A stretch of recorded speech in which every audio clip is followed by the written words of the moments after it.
இன்றைக்கு பரிசுத்த ஆவியானவர் உங்களோட வாழ்க்கையில் ஏதோ ஒன்று செய்ய போகிறார். அவர் உங்களை பிரித்தெடுக்க போகிறார், உங்களை பார்க்க போகிறார். முன்னமே நீங்க பிரித்தெடுக்கப்பட்டிருக்கிறீங்க, ஆனால் தவிர்க்க முடியாத சூழ்நிலையில் நம்மளுக்கு தெரியல நம்மளோட அழைப்பு என்னன்ட்டு அந்த மாதிரி.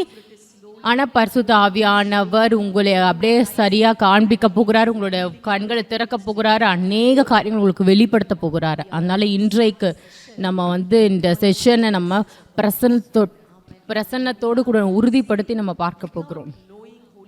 பாருங்க, பரிசுத்த ஆவியானவரை அறிந்து கொள்ளாமல், பரிசுத்த ஆவியானவரை தனிப்பட்ட முறையில் அறிந்து கொள்ளாமல் இருந்தால் நம்மளோட வாழ்க்கை, நம்மளுடைய ஊழியம் வெற்றிகரமாக இருக்காது. கொஞ்சம் கற்பனை பண்ணி பாருங்க, இயேசு இந்த உலகத்தில் வரும்பொழுது அவருடைய ஊழியத்தை அவர் பரிசுத்த ஆவியானவர் நிரப்பப்படுற வரைக்கும் செய்ய அவருக்கு தைரியமே இல்லை. பாருங்க, தைரியமாக எடுக்கல. 30 வருஷம் வரைக்கும் எதுவுமே இயேசு என்ன செஞ்சாரு அப்படின்ட்டு போடவே இல்லை, 30 வருஷத்துக்கு முன்பாக வரைக்கும். ஆனால் எப்போ பரிசுத்த ஆவியானவர் அபிஷேகத்தை அவர் பெற்றுக்கொண்டாரோ அந்த நாள்ல இருந்து, பரிசுத்த ஆவியானவர் அவர் மேலே வரும்பொழுது அந்த நாள்ல இருந்து அவரோட அற்புத ஊழியத்தை அவர் தொடங்கினார். கொஞ்சம் கற்பனை பண்ணி பாருங்க, எவ்வளோ முக்கியமானது. இயேசு வந்தார், பரிசுத்த ஆவியானவர் அவரோட வாழ்க்கையில் வந்தார். அதனால இயேசு சொன்னார், நீங்கள் என்ன பற்றி நீங்கள் என்ன வேணால் பேசலாம், ஆனால் பரிசுத்த ஆவியானவருக்கு விரோதமாக பேசாதீங்க, அது மன்னிக்கப்படாதது. ஏன்னா அவருக்கு தெரியும் எவ்வளோ விலையேற பெற்றவர் பரிசுத்த ஆவியானவர். ஏன்னா இயேசுக்கே பரிசுத்த ஆவியானவர் தேவைப்பட்டது, அவருடைய பிறப்பிலிருந்து அவர் போகிற வரைக்கும்.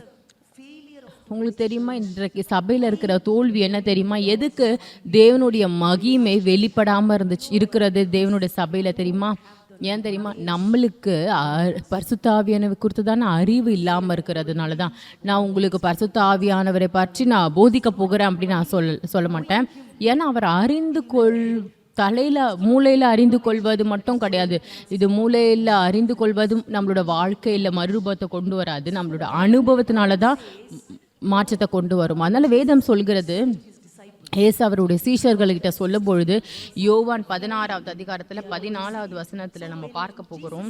இயேசு சொல்லும் பொழுது நீங்கள் அவரை அறிந்து கொள்வீங்க. அவர் அப்படி சொல்லும் பொழுது நீங்கள் அவரை அறிந்து கொள்வீங்க, வசனத்திலிருந்து நீங்கள் அறிந்து கொள்வீங்க. பாருங்க, நிறைய வேத விஞ்ஞானிகளுக்கெல்லாம் நிறைய தெரியும், ஆனால் அவங்களால இயேசுவை புரிந்து கொள்ள முடியல, பரிசுத்த ஆவியானவரை அறிந்து கொள்ள முடியல. அதுதான் இயேசு அதுதான் சொல்றார். வேதத்தை அறிந்து கொள்வதுன்றது ரொம்ப வல்லமையானது. இது சாதாரணமான அறிந்து கொள்வது கிடையாது, ஏதோ ஒரு படிப்பில் அறிந்து கொள்வது கிடையாது. இது அறிவு, இது அனுபவிக்கிற அறிவு. அதனால நீங்க அறிந்து கொள்ளணும் பரிசுத்த ஆவியானவரை. ஒரு முக்கியமான வேலை, ஒரு முக்கியமான உங்களோட வாழ்க்கையின் விருப்பம் என்ன இருக்கணும்னா அவரை தனிப்பட்ட முறையில் அறிந்து கொள்வதாக தான் இருக்கணும். அதனால தான் பவுல் சொல்கிறாரு, பவுல் ஒரு பெரிய அப்போஸ்தலர், அவர் தான் 2ல் பாதி அவர் எழுதியிருக்கிறார். புதிய ஏற்பாடில் எல்லா வெளிப்பாடுகளையும் கொடுத்தவர். கிறிஸ்து உங்களுக்குள் இருக்கிறார் என்ற வெளிப்பாடு அவர் தான். நிறைய பரிசுத்த ஆவியானவரை பற்றி உங்களுக்கு எழுதியிருக்கிறார். அப்படிப்பட்ட வெளிப்பாடெல்லாம் அவருக்கு வந்தது அவர் தெளிவாக சொல்கிறாரு. 2 கொரிந்தியர் 13வது அதிகாரத்தில் 14வது வசனத்தில், நம்ம எல்லாரும் அழைக்கப்பட்டிருக்கிறோம் பரிசுத்த ஆவியானவரின் ஐக்கியத்திற்காக. இன்றைக்கு பரிசுத்த ஆவியானவர் உங்களோட கண்களை திறப்பாராக, உங்களை தனிப்பட்ட முறையில் பார்ப்பதற்கு. இதுவரைக்கும் இல்லாத அளவுக்கு நான் உங்களுக்கு சொல்கிறேன், உங்களோட எல்லா கஷ்டங்களும், உங்களுடைய எல்லா கடின உழைப்பும் எதுவாக இருந்தாலும், நீங்கள் என்னெல்லாம் செய்கிறீங்களோ, கஷ்டப்படுறீங்களோ, இல்லை எதெல்லாம் நீங்கள் எதிர்பார்க்குறீங்களோ எல்லாமே நீங்கள் பெற்றுக்கொள்ளலாம். அந்த பதில்களை பெற்றுக்கொள்ளலாம் நீங்கள் பரிசுத்த ஆவியானவரை அறிந்து கொள்ளும் பொழுது. அதனால தான் பாருங்கள், 2 கொரிந்தியர் 13, பரிசுத்த ஆவியானவருடைய ஐக்கியம் உங்கள் ஒவ்வொருவரோடு கூட இருப்பதாக. நம்ம அழைக்கப்பட்டிருக்கிறோம் எதுக்குன்னா ஐக்கியத்திற்கு. அப்படின்னு அது ஐக்கியம், ஒரு பங்காளராக இருப்பதற்கு. அப்படின்னு அது 24 மணி நேரமும் ஊழியத்துக்கு போக மட்டும் கிடையாது, ஏதோ ஒரு சுகம் அளிக்கிற ஊழியத்துக்கு போகிறதுக்கு முன்பாக மட்டும் இல்லை, சபைக்கு போகிறதுக்கு முன்பாக மட்டும் இல்லை, ஏதோ பிரச்சனை வருதுல அதுக்கு முன்பாக மட்டும் கிடையாது. 24 மணி நேரமும் பரிசுத்த ஆவியானவருடைய ஐக்கியம் கொடுக்கப்பட்டிருக்கிறது. அவர் ஏதோ ஒரு இடத்துல இல்லை, அவர் இப்பொழுது உங்களுக்குள்ளதான் இருக்கிறாரு. அதனால தான் ஏசு சொன்னாரு, நான் போறேன், நான் இந்த உலகத்தை விட்டு நான் போகிறேன்.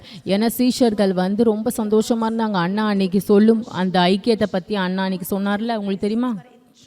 அந்த சீஷர்கள் ரொம்ப இயேசுவோடு கூட ஐக்கியமாக சந்தோஷமாக இருந்தாங்க. அவங்களோட கூட சாப்பிட்டாங்க, இயேசுவோடு கூட தூங்கினாங்க, இயேசுவோடு கூட பேசினாங்க, அவங்க இயேசுவோடு கூட உரையாடினாங்க, இயேசுக்கிட்ட நிறைய கேள்விகளை கேட்குறாங்க. அவங்க இயேசுக்கிட்ட இருந்து அவங்க கடிந்து கொள்ளுதலையும் பெற்றுக்கொண்டாங்க. எல்லாமே நடந்தது. இயேசு எல்லாத்துக்கும் அவர்களுக்காக நின்னார். திடீர்னு ஒரு நாள் வந்துச்சு, இயேசு இந்த உலகத்தை விட்டு போக வேண்டிய சூழ்நிலை. ரொம்ப சோகமான காரியம் என்னன்னா, எந்த ஒரு மனிதனும் நம்மளுக்கு கூட எப்பொழுதும் இருக்க மாட்டாங்க. அண்ணா அன்னைக்கு சொன்னது போல, ஜனங்கள் வருவாங்க, ஜனங்கள் போவாங்க, எல்லாமே வந்துட்டு போகும். ஊழியமும் வரும், ஊழியமும் போயிடும். ஆனா ஒரே ஒருவர் யார் உங்களுக்குள்ளாக வந்து வாசம் பண்ணுகிறாரோ அவர்தான் உங்களோடு கூட என்றென்றைக்கும் இருப்பார். எனக்கு தெரியும் அநேகர் நீங்கள் இல்லை சில பேர் நீங்கள் உங்களுடைய பிரியமானவர்கள் நீங்கள் இழந்துட்டு இருப்பீங்க. எனக்கு தெரியும் சில பேர் அது உண்மையாலுமே அது இருதயத்தை உடைக்கிற ஒரு விஷயம். மாமியார் இல்லை மனைவியை இல்லை யாரையும் இழப்பது ரொம்ப அது சுலபமான காரியம் கிடையாது. ஆனால் அதுதான் இந்த உலகத்தோட நிச்சயமே அதுதான். ஒருவர் கூட நம்மளோடு கூட எப்பொழுதுமே இருக்க மாட்டாங்க. இயேசு சொன்னார். யோவான் 16வது அதிகாரத்தில் நீங்கள் போனீங்கன்னா, யோவான் 14:16 படி. யோவான் 14:16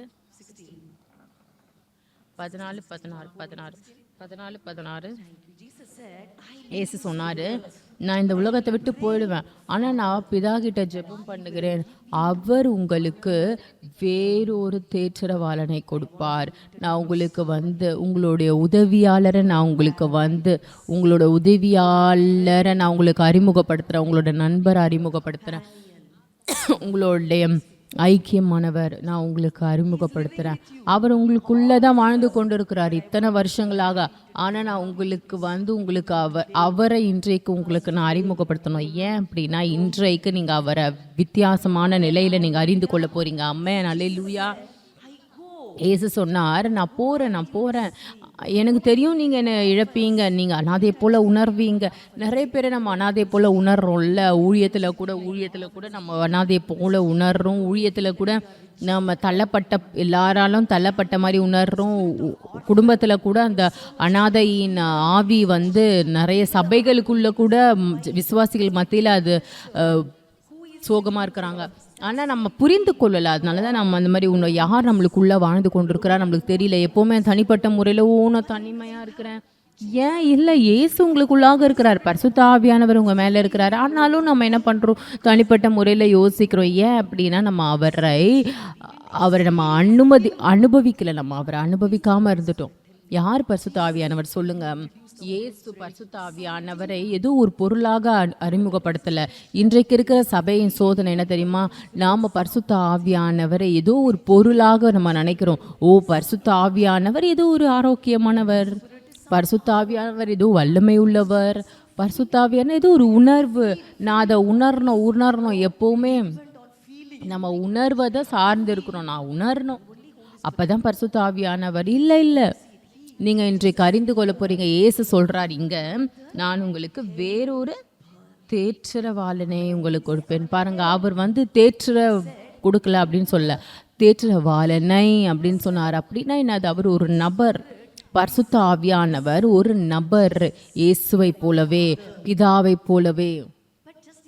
ஆனால் கொஞ்சம் கற்பனை பண்ணி பாருங்க, எத்தனை பேர் நம்ம உண்மையாலுமே அவரை ஒரு நபராக நம்ம பார்த்து நபராக அவரை நினைக்கிறோம். உங்களோட நாள் முழுவதும் நீங்கள் எல்லாம் ஒவ்வொரு காரியத்திலும் இந்த வாழ்க்கையில் நம்ம எப்படி நினைக்கிறோம்? ஏன்னா நம்ம பண்ணுறதில்லை, ஏன்னா நம்ம போதிக்கப்படலை, அதனால் அவரை பற்றி நம்ம அறிந்து கொள்ளலை. நிறைய காரியங்கள் பிதாவை பற்றி தெரியும், இயேசுவை பற்றி தெரியும் நம்மளுக்கு. ஆனால் பரிசுத்த ஆவியானவரை குறித்து நம்ம அந்த அளவுக்கு எச்சரிப்பாக இல்லை. ஆனால் பரிசுத்த ஆவியானவர் தான் இயேசுவோடு கூட உங்களை இணைக்கிறவர். பரிசுத்த ஆவியானவர் தான் உங்களை பிதாவின் இடத்துல இணைக்கிறவர். உங்களுக்கு தெரியுமா, பரிசுத்த ஆவியானவரை அறிந்து கொள்ளாமல் நீங்கள் இயேசுவை அறிந்து கொள்ள முடியாது. வேதம் ரொம்ப தெளிவாக சொல்லுகிறது, தேவனுடைய ஆவி இல்லாமல் ஒருவரும் இயேசு கிறிஸ்துவே இந்த உலகத்தின் ரட்சகர்னு யாராலையும் சொல்ல முடியாது. நீங்கள் விசுவாசிகளாகவே இருக்க முடியாது. நீங்கள் பரிசுத்த ஆவியானவரை அனுமதிக்காமல், இது உங்களுடைய ரட்சகர், அவர் தான் நம்மளுக்கு அறிமுகப்படுத்துகிறார். அப்போ கொஞ்சம் யோசிச்சு பாருங்கள், எந்த அளவுக்கு நம்ம அவரோடு கூட ஐக்கியமாக இருக்கணும். எல்லாமே நம்மளோட வாழ்க்கையில நடக்கிறதற்கு, ஊழியத்துல நடப்பதற்கு, நம்மளோட உலகத்துல நடக்கிற எல்லாமே நீங்க அவர அறிந்து கொள்ளணும்னா, நீங்க எல்லாத்தையுமே அறிந்து கொள்ளணும் அப்படின்னா, நீங்க பரிசுத்த ஆவியானவர அறிந்து கொள்ளணும். இன்றைக்கு நான் நிஜமா ஜெபிக்கிறேன், தேவனே நான் பேசுறேன். நான் பேசுறதுன்னு இல்ல. ஆனா நீங்க பரிசுத்த ஆவியானவர நீங்க ஒருவருக்கும் நின்று நீங்களே உங்களை வெளிப்படுத்துங்க. நீங்க எந்த அளவுக்கு அவங்க உங்களோடு கூட உரையாடணும் நீங்க எதிர்பார்க்கிறீங்க, எந்த அளவுக்கு நீங்க அந்த ஐக்கியமா அவர்களோடு கூட இருக்கணும்ன்ட்டு எதிர்பார்க்குறீங்க. கொஞ்சம் கற்பனை பண்ணி பாருங்க. நான் உங்களுக்கு வேறொரு தேற்றரவாளனை கொடுக்கிறேன். கொஞ்சம் நீங்க இதை வந்து முதல்ல என்ன நினைக்கணும். அவர் ஒரு நபர் உங்களை போல் அப்படியே நீங்களும் நானும் எப்படி இருக்கிறோம் அதே போல தான் இருக்கிறோம்.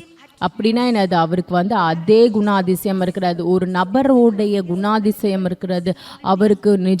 அவருக்கு அப்படியே ஒரு தனித்தன்மை இருக்கிறது.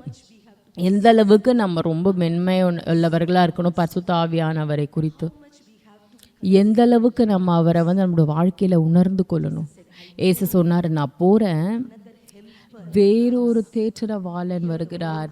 இங்கே வேறொருன்ற வார்த்தைக்கு வந்து ஏதோ ஒன்றும் கிடையாது. கிரேக்க மொழியில் இங்கே ஆலஸ் அப்படின்னா என்னதுன்னா, என்ன போலவே நான் என்ன போலவே இருக்கிற ஒரு நபரை உங்களுக்கு அனுப்புகிறேன் அப்படின்னு சொல்கிறார். பாருங்க, நான் உங்களுக்கு அனாதையாக விடலை. அப்போ எவ்வளோ அருமையானவர் பாருங்க. அவர் நம்மளோடு கொடுக்க இருக்க விரும்புகிறார். அவர் நம்மளுக்குள்ளாக நிலைத்திருக்கிறார். அதுதான் இயேசுவோட விருப்பம். நான் அன்னைக்கு சொன்னல, அந்த மகிமை சீனாய் மலையில் இறங்கினது போல அந்த மகிமை ஆசாரிப்பு கூடாரத்தில் வரும்பொழுது அந்த தேவனுடைய மகிமை சாலமோன் மண்டபத்தில் வந்ததில் அது யாருன்னா பரிசுத்த ஆவியானவர். தேவனுடைய முழு தன்மையோடு கூட அவர் வந்து சீனாய் மலையை நிரப்பினார். இன்றைக்கு அவருடைய முழு தன்மையோடு கூட இன்றைக்கு பரிசுத்த ஆவியானவர் உங்களை நிரப்பி இருக்கிறார். அவருடைய ஆலயமாக அவர் உங்களை ஆலயமாக எடுத்திருக்கிறார். எனக்கு தெரியல எத்தனை பேர் உண்மையாலுமே நான் அதை புரிந்து கொள்கிறோம். ஆலயம்னா என்ன? நீங்கள் ஒரு வேளை நிறைய பேர் ஆலயத்துக்கு போயிருப்பீங்கள்ல. எப்படி ஆலயத்தை வச்சுருப்பாங்க, யாருமே உள்ளே போக முடியாது, அந்த இடத்துக்கு போக முடியாது, நிறைய காரியங்கள் இருக்கிறது. எங்கே அந்த ஆலயம் இருக்கிறதோ அப்போ தான் அந்த கோயில் இருக்குது, அந்த ஆலயம் இருக்கிறது அப்படின்பாங்க. பாருங்கள், கொஞ்சம் கற்பனை பண்ணி பாருங்கள். 2500 ஆலயங்கள் இங்கே இருக்கிறீங்க அப்படின்னு அதை நீங்கள் நடக்கும்பொழுது நீங்கள் நடக்கலை, பரிசுத்த ஆவியானவர் நடக்கிறார். இது உங்களுக்கு உண்மையாலுமே வெளிப்பாடாக இருக்கணும். அதனால இயேசு சொன்னார், தேற்றரவாளன் அவர் வந்து ஒரு நபராக உங்களுக்கு அறிமுகப்படுத்தினார் இயேசு. இங்கே அந்த தேற்றரவாளன்ன்றது ஏதோ ஒரு வார்த்தை, தேற்றரவாளன் அப்படின்னு கிடையாது. அது கிரேக்க மொழியில் பேராக்லிட்டஸ்னால் நிறைய அர்த்தங்கள் இருக்கிறது அதுக்கு. அப்படின்னா என்னென்னா, யாரும் ஒருவர் உங்களை ரொம்ப நெருக்கமாக வைத்து கொள்கிறவர், அவரோடு கூட வைத்து கொள்வதற்கு அப்படி நெருக்கமாக வைக்கிறவர். அப்போ பரிசுத்த ஆவியானவர் தான் பிதாவின் வாக்குத்தத்தை அனுப்பினவர். அவர் உங்களோடு கூட ரொம்ப நெருக்கமாக இருக்கிறார். அதனால தான் வேதம் சொல்லுகிறது, தேவனோடு கூட இசைந்திருக்கிறவன் ஒரே ஆவியாக இருக்கிறான். அது நம்மளுடைய கற்பனைக்கும் மேலானது. நீங்கள் திரும்பவும் பிறக்கப்படும் பொழுது உங்களுடைய ஆவியும் பரிசுத்த ஆவியானவருடைய ஆவியும் ஒன்றாக மாறினது. கொஞ்சம் கற்பனை பண்ணி பாருங்க, ஒரு நபர் அவர் உங்களோடு கூட ஒன்றாக இருக்கிறார். ஏதோ ஒரு வல்லமை கிடையாது, ஏதோ ஒரு அனுபவம் கிடையாது, ஏதோ ஒரு பொருள் இல்லை, நீங்கள் ஏதோ ஒன்று விரும்புகிறீங்களா அது கிடையாது. எனக்கு தெரியும் உங்களுக்கு வல்லமையான ஊழியம் தேவைப்படும். தேவனே எனக்கு வல்லமை வேணும், தேவனே எனக்கு பரிசுத்த ஆவியான வரங்கள் செயல்படணும் என் மூலியமா அப்படின்னு நினைக்கிறீங்க. தேவனே நான் சுகம் அளிக்கிற ஊழியராக இருக்கணும், நிறைய விருப்பங்கள் நமக்கு இருக்கிறது. ஆனால் இது தவிர்க்க முடியாத சூழ்நிலை. இன்னைக்கு இருக்கிற சபைகள்ன்றது வல்லமையாக தேடிக்கொண்டு இருக்கிறது. ஆனால் இயேசு வந்து சொல்லலை, சீஷர்களே நீங்கள் எருசலேம்லே தங்கியிருங்க, நீங்கள் பரிசுத்த வல்லமை வர வரைக்கும் நீங்கள் காத்திருங்கன்னு அவர் சொல்லலை. அவர் என்ன சொன்னாருன்னா, பரிசுத்த ஆவியானவர் வரும்போது அந்த வல்லமை வரும். ஒரு நபர் வரும் பொழுது அப்போ அந்த வல்லமை வரும். முதலாவது அந்த நபர், அடுத்துதான் அந்த வல்லமை. ஆமென். அதனால இன்றைக்கு நீங்கள் அறிந்து கொள்ளணும், உங்களுடைய ஒரே விருப்பம் என்னன்னா, பரிசுத்த ஆவியானவரே நான் உங்களுடைய நெருக்கமான நபரா இருக்கணும். பரிசுத்த ஆவியானவரை நான் உங்களை அறிந்து கொள்ளணும். கொஞ்சம் கற்பனை பண்ணி பாருங்க. பரிசுத்த ஆவியானவரை அறிந்து கொள்வதற்கு நம்மளோட வாழ்நாள் முழுவதுமே அவருக்கு நம்ம செலவழிக்கணும்.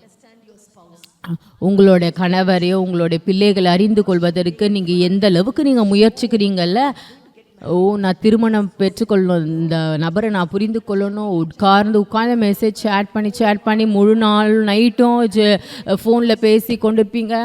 ஃபோன் பில்லு ரொம்ப அதிகமாக இருக்கும், நிறைய நேரம் ஆகிடும். ஏன்னா ஒருவருக்கு ஒருவர் அவங்க அறிந்து கொள்கிறாங்க. அவங்க வந்து மாம்சத்தோடு கூட இசைந்திருக்கிறாங்க. அதுக்காக அப்போ கொஞ்சம் கற்பனை பண்ணி பாருங்கள், நீங்கள் ஆவியில் பரிசுத்த ஆவியானவரோடு கூட இசைந்திருப்பதற்கு அப்போ எந்த அளவுக்கு நீங்கள் விருப்பம் இருக்கணும் அவரை அதிகமாக ஆழமாக அறிந்து கொள்வதற்கு. இயேசு சொன்னார், அவர் உங்களோட தேற்றரவாளன், அவர் உங்களோட பேராக்லிட்டஸ் தான் என்னென்னா உங்களுக்காக காவலாளராக நிற்கிறவர். கொஞ்சம் எதிர்பார்த்து பாருங்கள். பரிசுத்த ஆவியானவர் உங்களுக்கு எல்லாமே இருக்கிறார். பேராக்லிட்டஸ்னால் அவர் உங்களுக்கு காவலாளராக இருக்கிறார், உங்கள் பக்கத்துலேயே உங்களுக்கு உதவியாளராக இருக்கிறார், உங்களுடைய ஆறுதல் செய்கிறவராக இருக்கிறார். உங்களுக்கு எப்பவுமே உங்களுக்கு வந்து ஆறுதல் செய்கிறவர் உங்களோடு கூட இருக்கிறார். நீங்கள் யாருக்கிட்டையும் போய் ஆறுதலை பெற்றுக்கொள்ள தேவையில்லை. அந்த ஆறுதல் படுத்துகிறவரே உங்களோடு கூட இருக்கிறார். எல்லா நேரங்களிலும் உங்களை பார்த்து கொண்டு இருக்கிறார். எனக்கு தெரியல, நான் 100% விசுவாசிக்கிறேன். பரிசுத்த ஆவியான உங்களோட இருதயத்தை திறந்து அந்த உணர்வை புரிந்து கொள்ள வைப்பார். நீங்கள் எந்த அளவுக்கு நம்மளை சுற்றி இருக்கிற ஜனங்களுக்கு நம்ம எப்படி உணர்வு உள்ளவராக இருக்கிறோம். ஏன்னா ஒரு நபரை நம்ம பார்க்குறோம் எல்லாரையுமே, இவங்க ரொம்ப காயப்படுவாங்க, என்னோட கணவருக்கு இது பிடிக்காது, நான் இவர்கிட்ட சொல்லலைன்னா இவர் காயப்படுவார், நான் எல்லாத்தையுமே அவரோடு கூட விசாரிக்கணும். நம்மளோட குடும்பத்தை நம்ம அந்த மாதிரி திட்டம் பண்ணுறோம்ல, எந்த அளவுக்கு நம்ம ஜனங்களை எப்படி மதிப்பு கொடுக்குறோம்ல, நம்ம யாரையாவது நேசிக்கிறோம் அப்படின்னா நம்ம உணர்றோம்ல, நம்ம அவங்களுக்கு மதிப்பு கொடுக்குறோம், அவங்களுக்கு முக்கியத்துவத்தை கொடுக்குறோம் நம்மளோட வாழ்க்கையில். அப்போ ஏன் நம்ம பரிசுத்த ஆவியானவங்களோட வாழ்க்கையில் நம்ம முக்கியத்துவம் கொடுக்கறதில்ல? ஏன் தெரியுமா?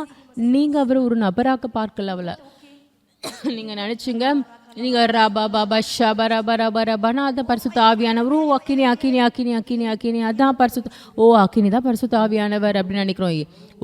புறா ஒருவேளை புறா பரிசுத்த ஆவியானவர், ஒருவேளை பரிசுத்த ஆவியானவர் ஜீவன் அது இல்லை, அது தனியாக இருப்பார். அவர் எப்போவுமே பரிசுத்த ஆவியானவர் ஏதோ ஒரு பொருளாக நம்ம நினைக்கிறோம்.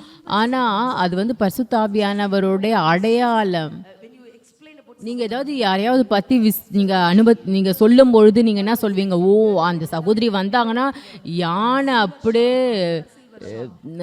யானை வெள்ளி கடையில் வரப்போல மாதிரி இருக்கிறோம் அப்படின்ட்டு நம்ம யாரையாவது ஒருவர் சொல்லுவாங்கல்ல, அது போல தான் பரிசுத்த ஆவியானவரை குறித்து இங்கே வேதத்தில் அடையாளமாக சொல்கிறது. பரிசுத்த ஆவியானவர் வரும்போது முழு மலையும் அசைக்கப்படணும். ஆனால் யார் முக்கியத்துவம்? அந்த நபர் பரிசுத்த ஆவியானவர் தான் முக்கியமானவர். அவர் இயேசு சொல்கிறாரு, நான் போகிறேன், அவர் உங்களை ஆறுதல் படுத்துகிறவர், நீங்கள் கவலைப்படாதீங்க, அவர் உங்களோடு கூட இருப்பார். நான் சொல்கிறேன் நீங்கள் நிறைய பேருக்கு உங்களுக்கு பரிசுத்த ஆவியானவருடைய ஆறுதல் தேவை. ஏன்னா நீங்கள் ஊழியத்தில் இருக்கும் பொழுது நீங்கள் அநேக தள்ளப்பட்ட புறக்கணிப்பில் போவீங்க. நிறைய காயங்கள் இருக்கும், நிறைய தேவைகள் இருக்கும், நிறைய கஷ்டங்கள் இருக்கும், நிறைய பிரச்சனைகள் இருக்கிறோம், நிறைய பாரங்கள் இருக்கும். ஆனால் உங்களுக்கு தெரியுமா ஏன் அதை நம்மளை சோர்ந்து போக வைக்கிறது நம்மளோட வாழ்க்கையில்? ஏன்னா நாம் பாரத்தை சுமக்கணும், நாம் முயற்சிக்கிறோம், நாம் முயற்சித்து செய்கிறோம். ஆனால் நீங்கள் பரிசுத்த ஆவியானவரை சார்ந்து இருக்கும் பொழுது, நான் நீங்கள் எதுவுமே பரிசுத்த ஆவியானவர் இல்லாமல் எதுவுமே செய்யலை அப்படி நான் சொல்லலை. இல்லை, ஒரு நிலையில் நம்ம அப்படி செஞ்சுட்டோம். ஆனால் பரிசுத்த ஆவியானவர் நிஜமாக உங்களோட வாழ்க்கையை 100% எடுக்க விரும்புகிறார். ஆமென்.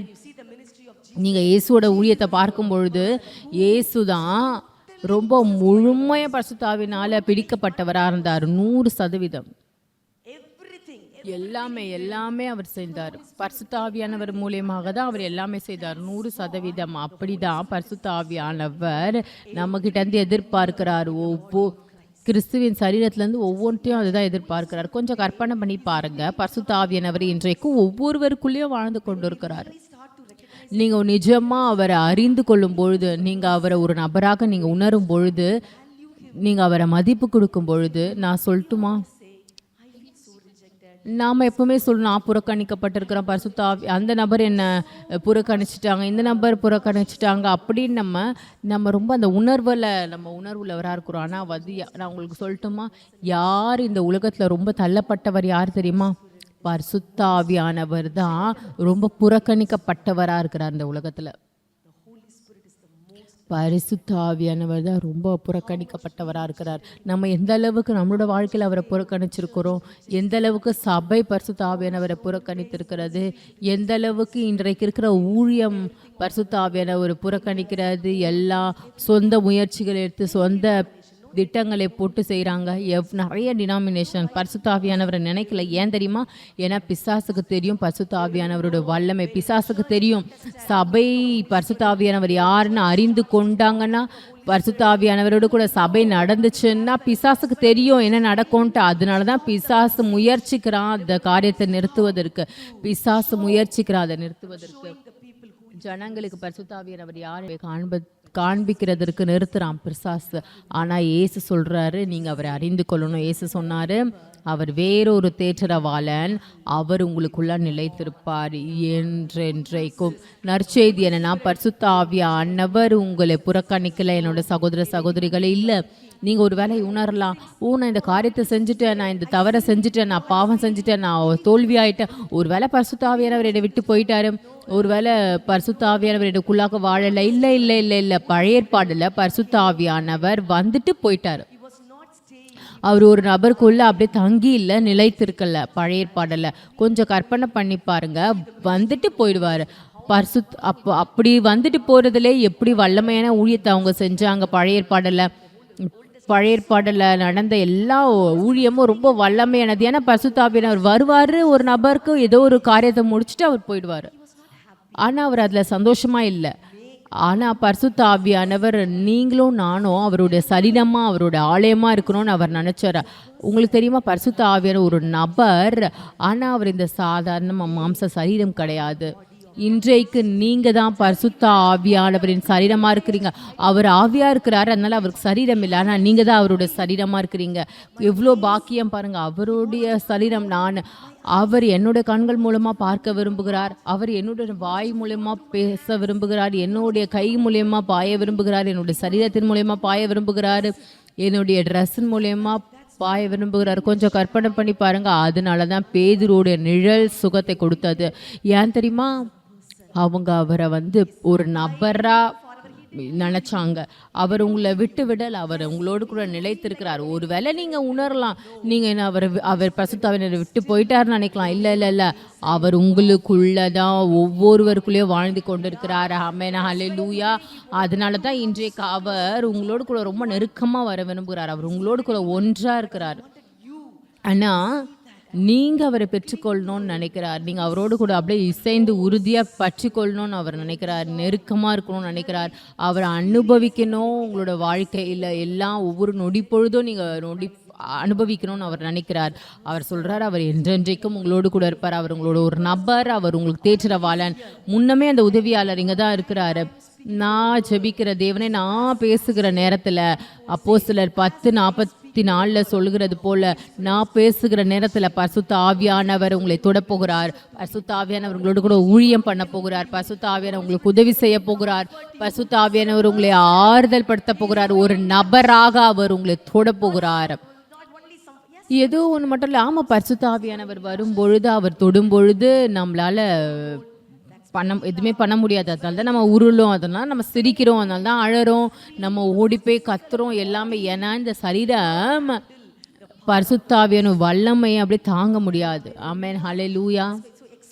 அதனால அது எதிர்பாருங்க. நான் ஜெபிக்கிற நான் இங்கே பிரசங்கிக்கிற நேரத்தில் எதிர்பாருங்க பரிசுத்த ஆவியானவர் அசைவாடி உங்களை தொடுவதற்கு.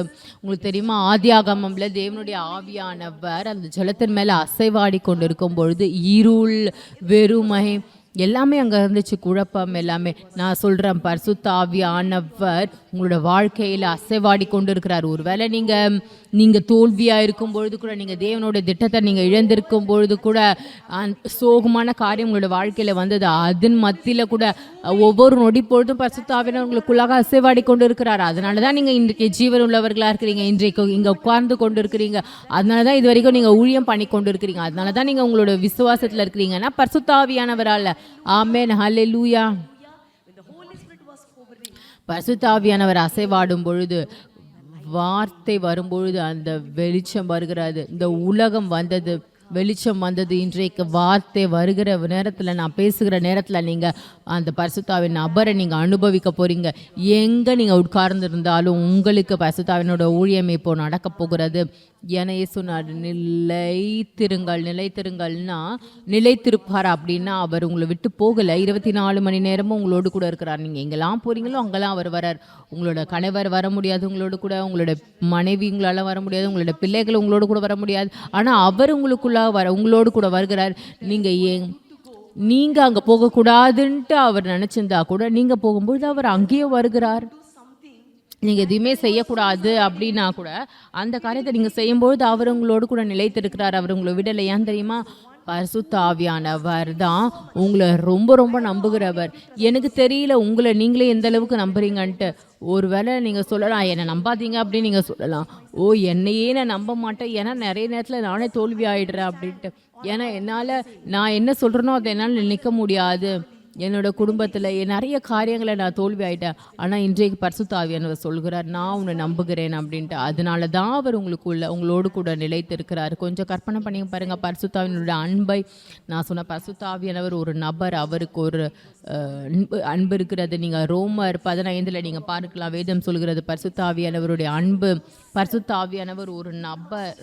அவர் உங்களை ரொம்ப அன்பு கூறுகிறார். நம்ம எப்பவுமே புரிந்து கொள்ள மாட்டோம். பிதாவே, நீங்கள் உங்களோட சொந்த குமாரனையே எங்களுக்கு கொடுத்துருக்கீங்க. சிலுவையில் அறையப்படுவதற்கு இயேசுவே நீங்கள் உங்களோட வாழ்க்கையே எங்களுக்கு கொடுத்துட்டீங்க, நீங்கள் உங்களோட ரத்தத்தையே எனக்கு கொடுத்துட்டீங்க அப்படி நம்ம சொல்கிறோம்.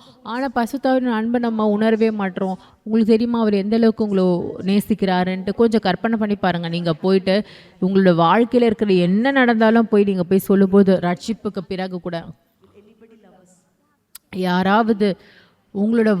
யாராவது ஒருவர்கிட்ட போய் உங்களை ரொம்ப நீங்கள் நேசிக்கிறவங்க கிட்ட போயிட்டு நீங்கள் என்னெல்லாம் பண்ணீங்களோ போய் சொல்கிறீங்கன்னு வைங்க. அவங்க உங்களை நம்புவாங்களா? யாருமே நம்ப மாட்டாங்க. ஆனால் பரிசுத்த ஆவியானவங்களுடைய எல்லா பலவீனங்களையும் அறிந்தும் கூட எல்லாம் உங்களோட பாதகமான காரியங்கள் என்னென்ன காரியங்கள்லாம் இருக்கிறதோ அவருக்கு தெரியும். ஆனாலும் அவர் சொல்கிறார், இல்லை நான் அவர்களுக்குள்ளா கூட இருப்பேன், அவர்களோடு கூட நிலைத்திருப்பேன், அவங்களோடு கூட நான் இருப்பேன், அவங்களுக்குள்ள நான் கிரியை செய்வேன். இல்லை இல்லை இல்லை இல்லை இல்லை நான் அவங்களோட வாழ்க்கையில் நான் விட்டு போக மாட்டேன். அவங்க நம்பிக்கை இழந்துட்டாங்க, குடும்பம் நம்பிக்கை இழந்துருச்சு, போதகர் நம்பிக்கை இழந்துட்டார், ஆனால் நான் அவர்களோடு கூட இருப்பேன் அப்படின்னு சொல்கிறாரு. கொஞ்சம் நீங்கள் சோர்ந்து போகாதீங்க. பரிசுத்த ஆவியானவர் இன்னும் உங்களோட வாழ்க்கையில் கிரியை செய்து கொண்டு இருக்கிறார்.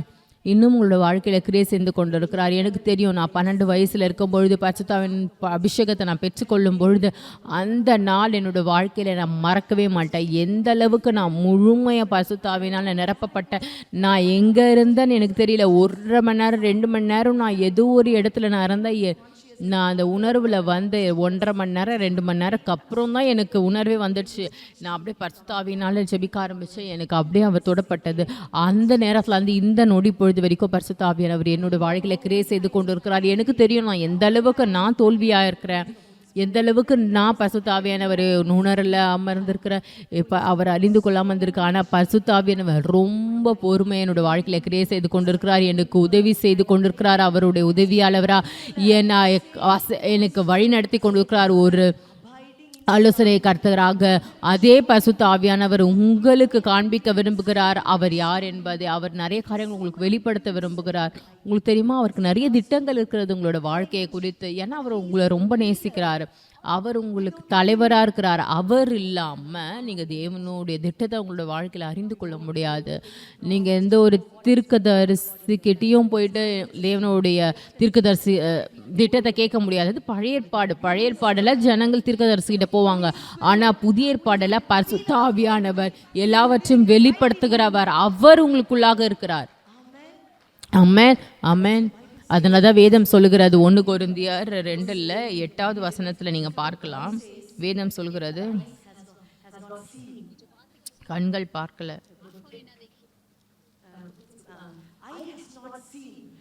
எழுதியிருக்கிறபடி தேவன் தமிழில் அன்பு கூறுகிறவர்களுக்கு ஆயத்தம் பண்ணினவைகளை கண் காணவும் இல்லை, காது கேட்கவும் இல்லை, அவைகள் மனுஷனுடைய இருதயத்தில் தோன்றவும் இல்லை. பாருங்க, தேவன் உங்களுக்காக வச்சிருக்கிறார். உங்களோட கண்கள் அதை பார்க்கல, உங்களோட செவிகள் கேட்கல, உங்களோட இருதயத்தில் தோன்றல. வேதம் சொல்கிறது, ஆனாலும் தேவனுடைய ஆவியானவர் உங்களை ரொம்ப நேசிக்கிறவர். அந்த தேவ ஆவியானவர் அவர் தான் வெளிப்பாட்டின் ஆவியானவர். நான் சொல்றேன், தேவன் எந்த ஒரு ரகசியத்தையும் அப்படியே வைத்துக்கொள்ளணும்னு நினைக்கல. அவர் எந்த ஒரு ரகசியத்தையும் அவரே வைத்துக்கொள்ள விரும்பல. நீங்க ஒருவேளை யோசிக்கலாம், தேவனே எதுக்கு நீங்க எனக்கு வெளிப்படுத்தாம இருக்கீங்க? எதுக்கு பரிசுத்த ஆவியானவர் என்னோட கூட நீங்க வந்து பேச மாட்டீங்க? நான் ஒரு நபர்ல பரிசுத்த ஆவியானவர் சொல்றாரு, நான் உங்களுக்கு நிறைய காரியத்தை காண்பிக்க விரும்புகிறேன், நான் உங்களை ரொம்ப நேசிக்கிறேன். ஆனால் நீங்கள் உங்களோட ஊழியத்தில் ரொம்ப பிஸியாக இருக்கிறீங்க. எவ்வளோ சோகமான காரியம் பாருங்கள். நீங்கள் பரிசுத்த ஆவியானவருடைய ஐக்கியம் இல்லாமல் நீங்கள் ஊழியத்தை செய்து கொண்டு இருக்கிறீங்க. உங்களோட குடும்பத்தோடு கூட பிஸியாக இருக்கிறீங்க. உங்களோட சிந்தை ஏதோ ஒரு காரியத்தில் நிரப்பப்பட்டிருக்கிறீங்க. அப்போ எப்படி அவர் வந்து உங்கள்கிட்ட வந்து பேசுவார்? நான் வந்து உள்ளே வந்து பேசுகிறேன், ஓ இது இப்படி நடக்கணும், இது இப்படி நடக்கணும், இந்த நபர்கிட்ட இப்படி பேசணும், நான் அந்த நபரை நான் உடறணும், நான் உங்களோட நாவு எனக்கு தேவை அப்படின்னு அவர் நினைக்கிறாரு. ஆனால் நீங்கள் எச்சரிப்பாக இல்லை, நான் உங்களுக்கு இங்கே தான் காத்து கொண்டு இருக்கிற உங்களோட கண்களை திறக்க அப்படின்னு சொல்கிறாரு. நான் சொல்கிற பரிசுத்த ஆவியர் உங்களோட வாழ்க்கையில் வரும்பொழுது உங்களோட ஆவிக்குரிய கண்கள் முன்னமே திறக்கப்பட்டிருக்கிறது. அந்த நபர் வரும்பொழுது அவர் உங்களோட கண்களை திறக்கிறார். அவர் உங்களுக்கு காண்பிக்கிறார், பாருங்க இவர் தான் உங்களோட ரட்சகர், இதான் உங்களோட ஆவிக்குரிய மண்டலம், இதான் கிறிஸ்துக்குள்ளாக உங்களுடைய நிலை, இந்த அதிகாரத்தை தான் உங்களுக்கு நான் கொடுத்துருக்குறேன், இந்த வல்லமை தான் நீங்கள் சுமந்து கொண்டு இருக்கிறீங்க, இந்த மகிமையை தான் நீங்கள் வெளிப்படுத்தணும். எல்லாமே நான் சொல்கிறேன், பரிசுத்தாவிய நபரை நீங்கள் அறிந்து கொள்ளாமல் நீங்கள் எதையும் தேவனுடைய ராஜ்யத்தில் அறிந்து கொள்ள முடியாது. அதனால தான் வேதம் சொல்கிறது, தேவனுடைய ராஜ்யம் நீதி சமாதான பரிசுத்தாவின் மகிழ்ச்சியாக இருக்கிறது. பரிசுத்தாவியானவர் ரொம்ப முக்கியமானவர். பரிசுத்தாவியானவர் ரொம்ப முக்கியமானவர் நம்மளுடைய வாழ்க்கையில். அவர் நம்மளை விட மாட்டார், விட்டு எதுவுமே செய்ய மாட்டார். ஊழியத்தில் மட்டும் இல்லை, ஒவ்வொரு நாளும் நம்மளோட வாழ்க்கையில் உங்களுக்கு அவர் தேவை. ஹல்லேலூயா. அவர் உங்களை ரொம்ப நேசிக்கிறார். இன்றைக்கு ஒரே ஒரு எண்ணத்தை உங்களோட இருதயத்தில் நான் போட விரும்புகிறேன். என்னென்னா, அவர் உங்களுக்காக ஏங்கி கொண்டு இருக்கிறார். நீங்கள் அதை அறிந்து கொள்ளும் பொழுது நீங்கள் எதுக்காகவும் ஏங்க மாட்டீங்க. நீங்கள் வல்லமைக்காக ஏங்க மாட்டீங்க. நீங்கள் பார்க்கலாம், அப்போஸ்தலர்ல யாருமே வந்து எந்த வல்லமைகளுக்காகவும் ஜெபிக்கல. அவங்க தங்கி இருந்தாங்க. எதற்காக? பரிசுத்த ஆவியானவர் அவரை நிரப்புவதற்காக. பரிசுத்த ஆவியானவர் வந்து அவங்க வாழ்க்கையை பொறுப்பெடுக்கிறதுக்காக அவங்க சீஷர்கள் காத்து கொண்டு இருந்தாங்க. பரிசுத்த ஆவியானவர் வந்து அவரை நிரப்பினார். அவர்களெல்லாம் உடானே கண்கள் திறக்கப்பட்டது. வேதம் சொல்லுகிறது, அப்போஸ்தலர் 2வது அதிகாரத்தில் 1வது வசனத்தை நீங்கள் பார்க்கலாம். பரிசுத்த ஆவியானவர் வந்தார். என்ன நடந்துச்சு தெரியுமா? அவங்க அக்கினிமயமான நாவுகள் பிரிந்திருக்கிறத பார்த்தாங்க. இடி முழக்கத்தை கேட்டாங்க. பரிசுத்த ஆவியானவர் தொடுதலை உணர்ந்தாங்க. அவங்க உருளுந்து அப்படியே அவங்க பரிசுத்த ஆவியானவருடைய காரியங்கள் அப்படியே வெளிப்பட ஆரம்பிச்சிச்சு. கொஞ்சம் யோசிச்சு பாருங்க. அவர் உங்களை ரொம்ப நேசிக்கிறாரு. நேசிச்சு உங்களுக்கு விசேஷமான ஒரு பாஷையை உங்களுக்கு கொடுத்துட்டாரு அவரோடு கூட பேசுவதற்கு. அவரும் இவங்க எனக்கு பிரியமானவர், யாருமே அறிந்து கொள்ள, நான் உங்களுக்கு ரகசியமாக நான் அவங்களோட கூட பேசணும்னு சொல்லிட்டு தான் பரிசுத்த ஆவியானவர் உங்களுக்கு விசேஷமான பாஷையை கொடுத்துருக்கிறார். அன்பின் பாஷையை அவரோடு கூட பேசுவதற்கு கொடுத்துருக்கிறார். ரகசியத்தை பேசுவதற்கு கொடுத்துருக்கிறார். அந்த ரகசியத்தை அவரோடு கூட பேசுவதற்காக உங்களுக்கு ஒரு பாஷையை கொடுத்துருக்கிறார். நீங்கள் எதையாவது த்ரில்லாக உணர்றீங்களா? ஏன்னா நான் ரொம்ப ஆச்சரியமாக உணர்றேன், பரவசமாக இருக்கிறேன் நான். ஏன்னா நான் சொல்கிறேன், பரிசுத்த ஆவியானவரே நான் உங்களோடு கூட இருக்கணும், நான் உங்களை அறிந்து கொள்ளணும் தான் நான் நினைக்கிறேன். எப்படி அவர் ஒரு நபரை எப்படி அறிந்து கொள்வது? அவர் உங்களை ரொம்ப நேசிக்கிறார். அவர் உங்களோடு கூட ரொம்ப பேச விரும்புகிறார். அவர் நிறைய காரியங்களுக்கு வெளிப்படுத்த விரும்புகிறார். அநேக காரியங்கள் உங்களோடு கூட பேச விரும்புகிறார். கொஞ்சம் யோசிச்சு பாருங்க. நாம் அந்த நிலையில் நம்ம வாழும் பொழுது அப்போ இந்த உலகத்தில் எந்த அளவுக்கு நம்ம வெற்றிகரமாக எல்லாத்தையும் செய்யலாம். அதான் அப்போஸ்தலர்களுடைய ரகசியம். அதான் ஒருவர் சொன்னார், இது அப்போஸ்தலருடைய நடவடிக்கைகள் இல்லை, இது பரிசுத்த ஆவியானவரோட நடவடிக்கைகள். பரிசுத்த ஆவியானவர் அவர்களை பிடிச்சார் அப்படின்னா அவர்கள் விட்டு கொடுத்தாங்க. அவங்க பரிசுத்த ஆவியானவர் ரொம்ப நெருக்கமான ஒரு நபராக, பங்காளராக விட்டு கொடுத்தாங்க. பரிசுத்த ஆவியானவரோடு கூட பங்கு பெற்றாங்க. ஊழியத்தில், குடும்ப வாழ்க்கையில், எல்லாவற்றிலுமே. நீங்கள் ஒரு வேளை காலேஜ் ஸ்டூடெண்ட்ஸாக இருந்தால் கூட பரிசுத்த ஆவியானவர் உங்களுடைய பங்காளராக இருக்கிறார். நீங்கள் அவரை நெருக்கமான ஃப்ரெண்டாக வைத்து கொள்ளுங்க. அவரோடு கூட பேசுங்க. அவர் உங்களோட கூட பேச விரும்புகிறார். அவர் ஒரு நபர். ஏசு சொன்னார், வேறொரு தேற்றரவாளன் அவர் உங்களுக்குள்ளாக என்றைக்கும் நிலைத்திருப்பார். யோவான் 14:26 சொல்கிறது, பரிசுத்த ஆவியானவர் தேற்றரவாளன் பாராக்ளிட்டஸ் அவர் வரும்போது அவர் உங்களை எல்லாவற்றையும் உணர்த்துவார் உங்களுக்கு. யோவான் 15:26 அவர் உங்களுக்கு மகிமைப்படுவார். அதனால ஏசு சொன்னார் அவர் உங்களுக்கு போதிப்பார். நீங்க வேதத்துல முழுமையா பார்க்கலாம், பழைய ஏற்பாடுல இருந்து முழு வேதத்துல நீங்க பார்க்கலாம். தேவனுடைய ஆவியானவர் பேசினார். நீங்க வெளிப்படுத்தின விசேஷத்துல பார்க்கலாம், யாரு கேட்கிறவர்கள் கேட்கட்டும், பரிசுத்த ஆவியானவர் சத்தத்தை நிற்கிறது அப்படின்னு. அது பரிசுத்த ஆவியானவர் உங்களோடு கூட பேச விரும்புகிறார். நீங்கள் ரொம்ப பிஸியாக இருக்கிறதுனால நீங்கள் பரிசுத்த ஆவியானவருக்கு நேரத்தை கொடுக்க மாட்டீங்க. ஆனால் பரிசுத்த ஆவியானவர் உங்களோடு கூட பேச விரும்புகிறார். எப்படி அவரை அறிந்து கொள்வது? அவரோடு கூட நேரத்தை செலவிடுங்க, அவரை நேசிங்க, அவரை மதிங்க, அவர் ஒரு நபராக நீங்கள் நினைங்க. எப்பொழுதுமே உணர்வுள்ளவர்களாக இருங்க. ஒருவர் உங்களுக்குள்ளாக வாழ்ந்து கொண்டு இருக்கிறார்.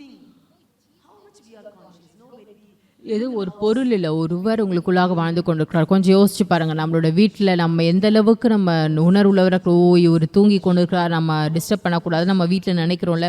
இப்போ இவரோட மூடு நல்லா இருக்குது, அதனால இவர்கிட்ட இது சொல்லக்கூடாது, சொல்லணும் அப்படின்ட்டு நம்ம நிறைய விசாரிச்சுட்டு நம்ம அந்த உறவை நம்ம மதிக்கிறோம்ல இந்த அளவுக்கு. அதே போல தான் அதை காட்டிலும் அதிகமாக நீங்கள் பரிசுத்த ஆவியானவரை மதிக்கணும். அவரோடு கூட நேரத்தை செலவிடணும். உங்களை நாள் முழுவதும் நீங்கள் எல்லாத்தையும் அவர்கிட்ட சொல்லுங்கள். அவர் தான் உங்களை சரியான இடத்துக்கு சரியான நேரத்தில் கொண்டு போகிறவர். அவரோடு கூட பேசுங்க, சொல்லுங்க, உங்களோட உணர்வுகளை அவர்கிட்ட சொல்லுங்க. அநேக இடத்துல நம்ம நினைக்கிறோம்ல, யாருமே என்னோட உணர்வை புரிந்து கொள்ள மாட்டேங்க அப்படி நீங்கள் சொல்கிறீங்களா? இல்லை, பரிசுத்த ஆவியானவர் உங்களுடைய உணர்வுகளை புரிந்து கொள்வார், உங்களோட கஷ்டத்தை புரிந்து கொள்வார். என்னோட கஷ்டத்தை யாருக்கிட்டையுமே நான் திறந்து கொள்ள முடியாது, நான் தேவனுடைய ஊழியராக இருக்கிறேன், நான் எப்படி போய் யார்கிட்டனா நான் போகிற கஷ்டத்தை காரியத்தை எப்படி நான் போய் மற்றவங்ககிட்ட சொல்வீங்கன்னு நினைக்கலிங்க. ஆனால் பரிசுத்த ஆவியானவர் அந்த மாதிரி நினைக்கவே மாட்டார்.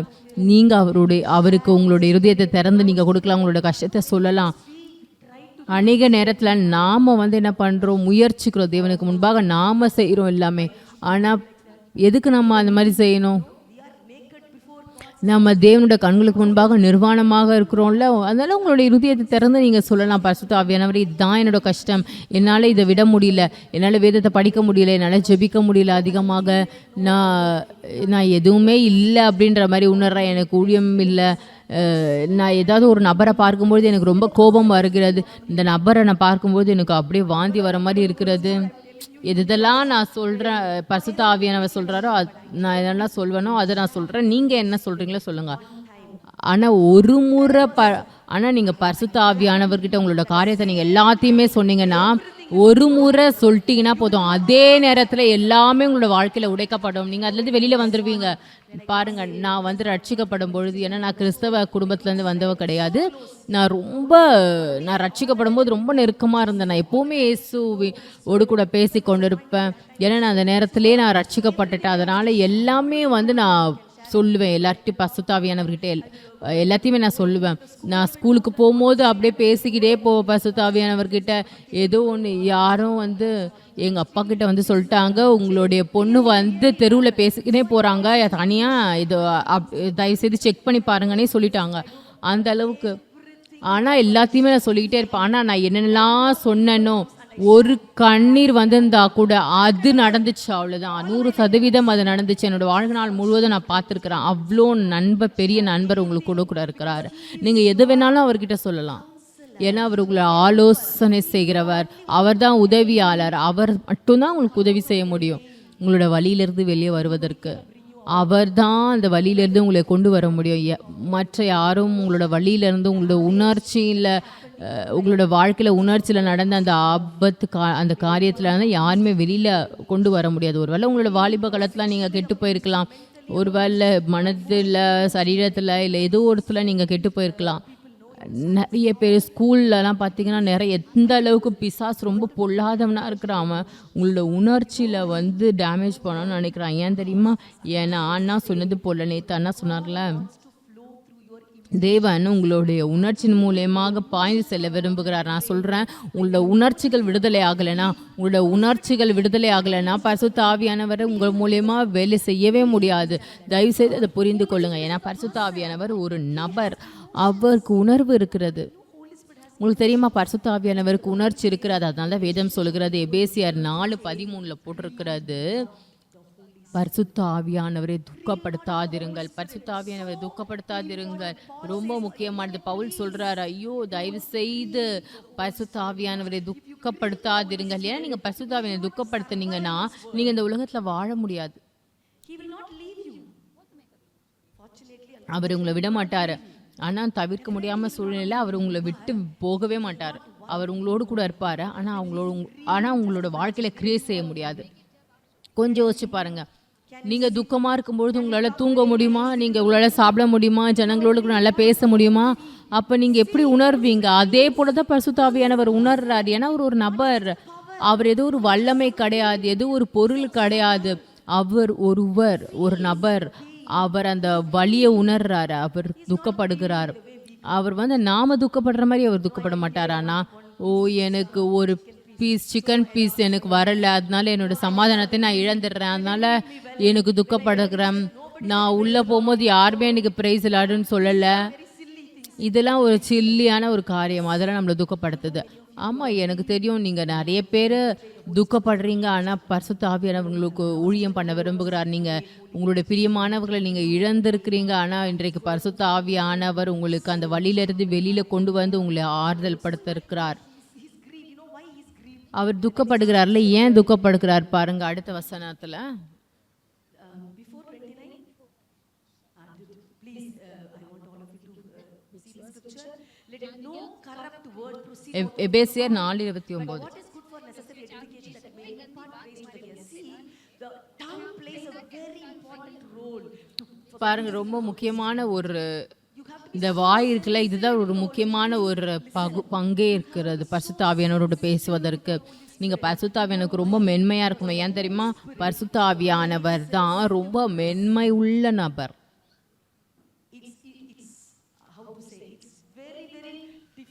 அது ரொம்ப ரொம்ப கடினமானது. நீங்க அதை அறிந்து கொள்ளணும். நீங்க அவரோடு கூட நடக்கணும். அப்பதான் நீங்க புரிந்து கொள்ளணும். பாருங்க, நம்மளுடைய திருமணத்திலேயே நம்ம முதல் நாளே அவங்கள பத்தி நம்ம அறிந்து கொள்ள முடியாதுல்ல. 1 மாசத்துக்கு அப்புறம் 2 மாசம், 2 வருஷம், 10 வருஷம்.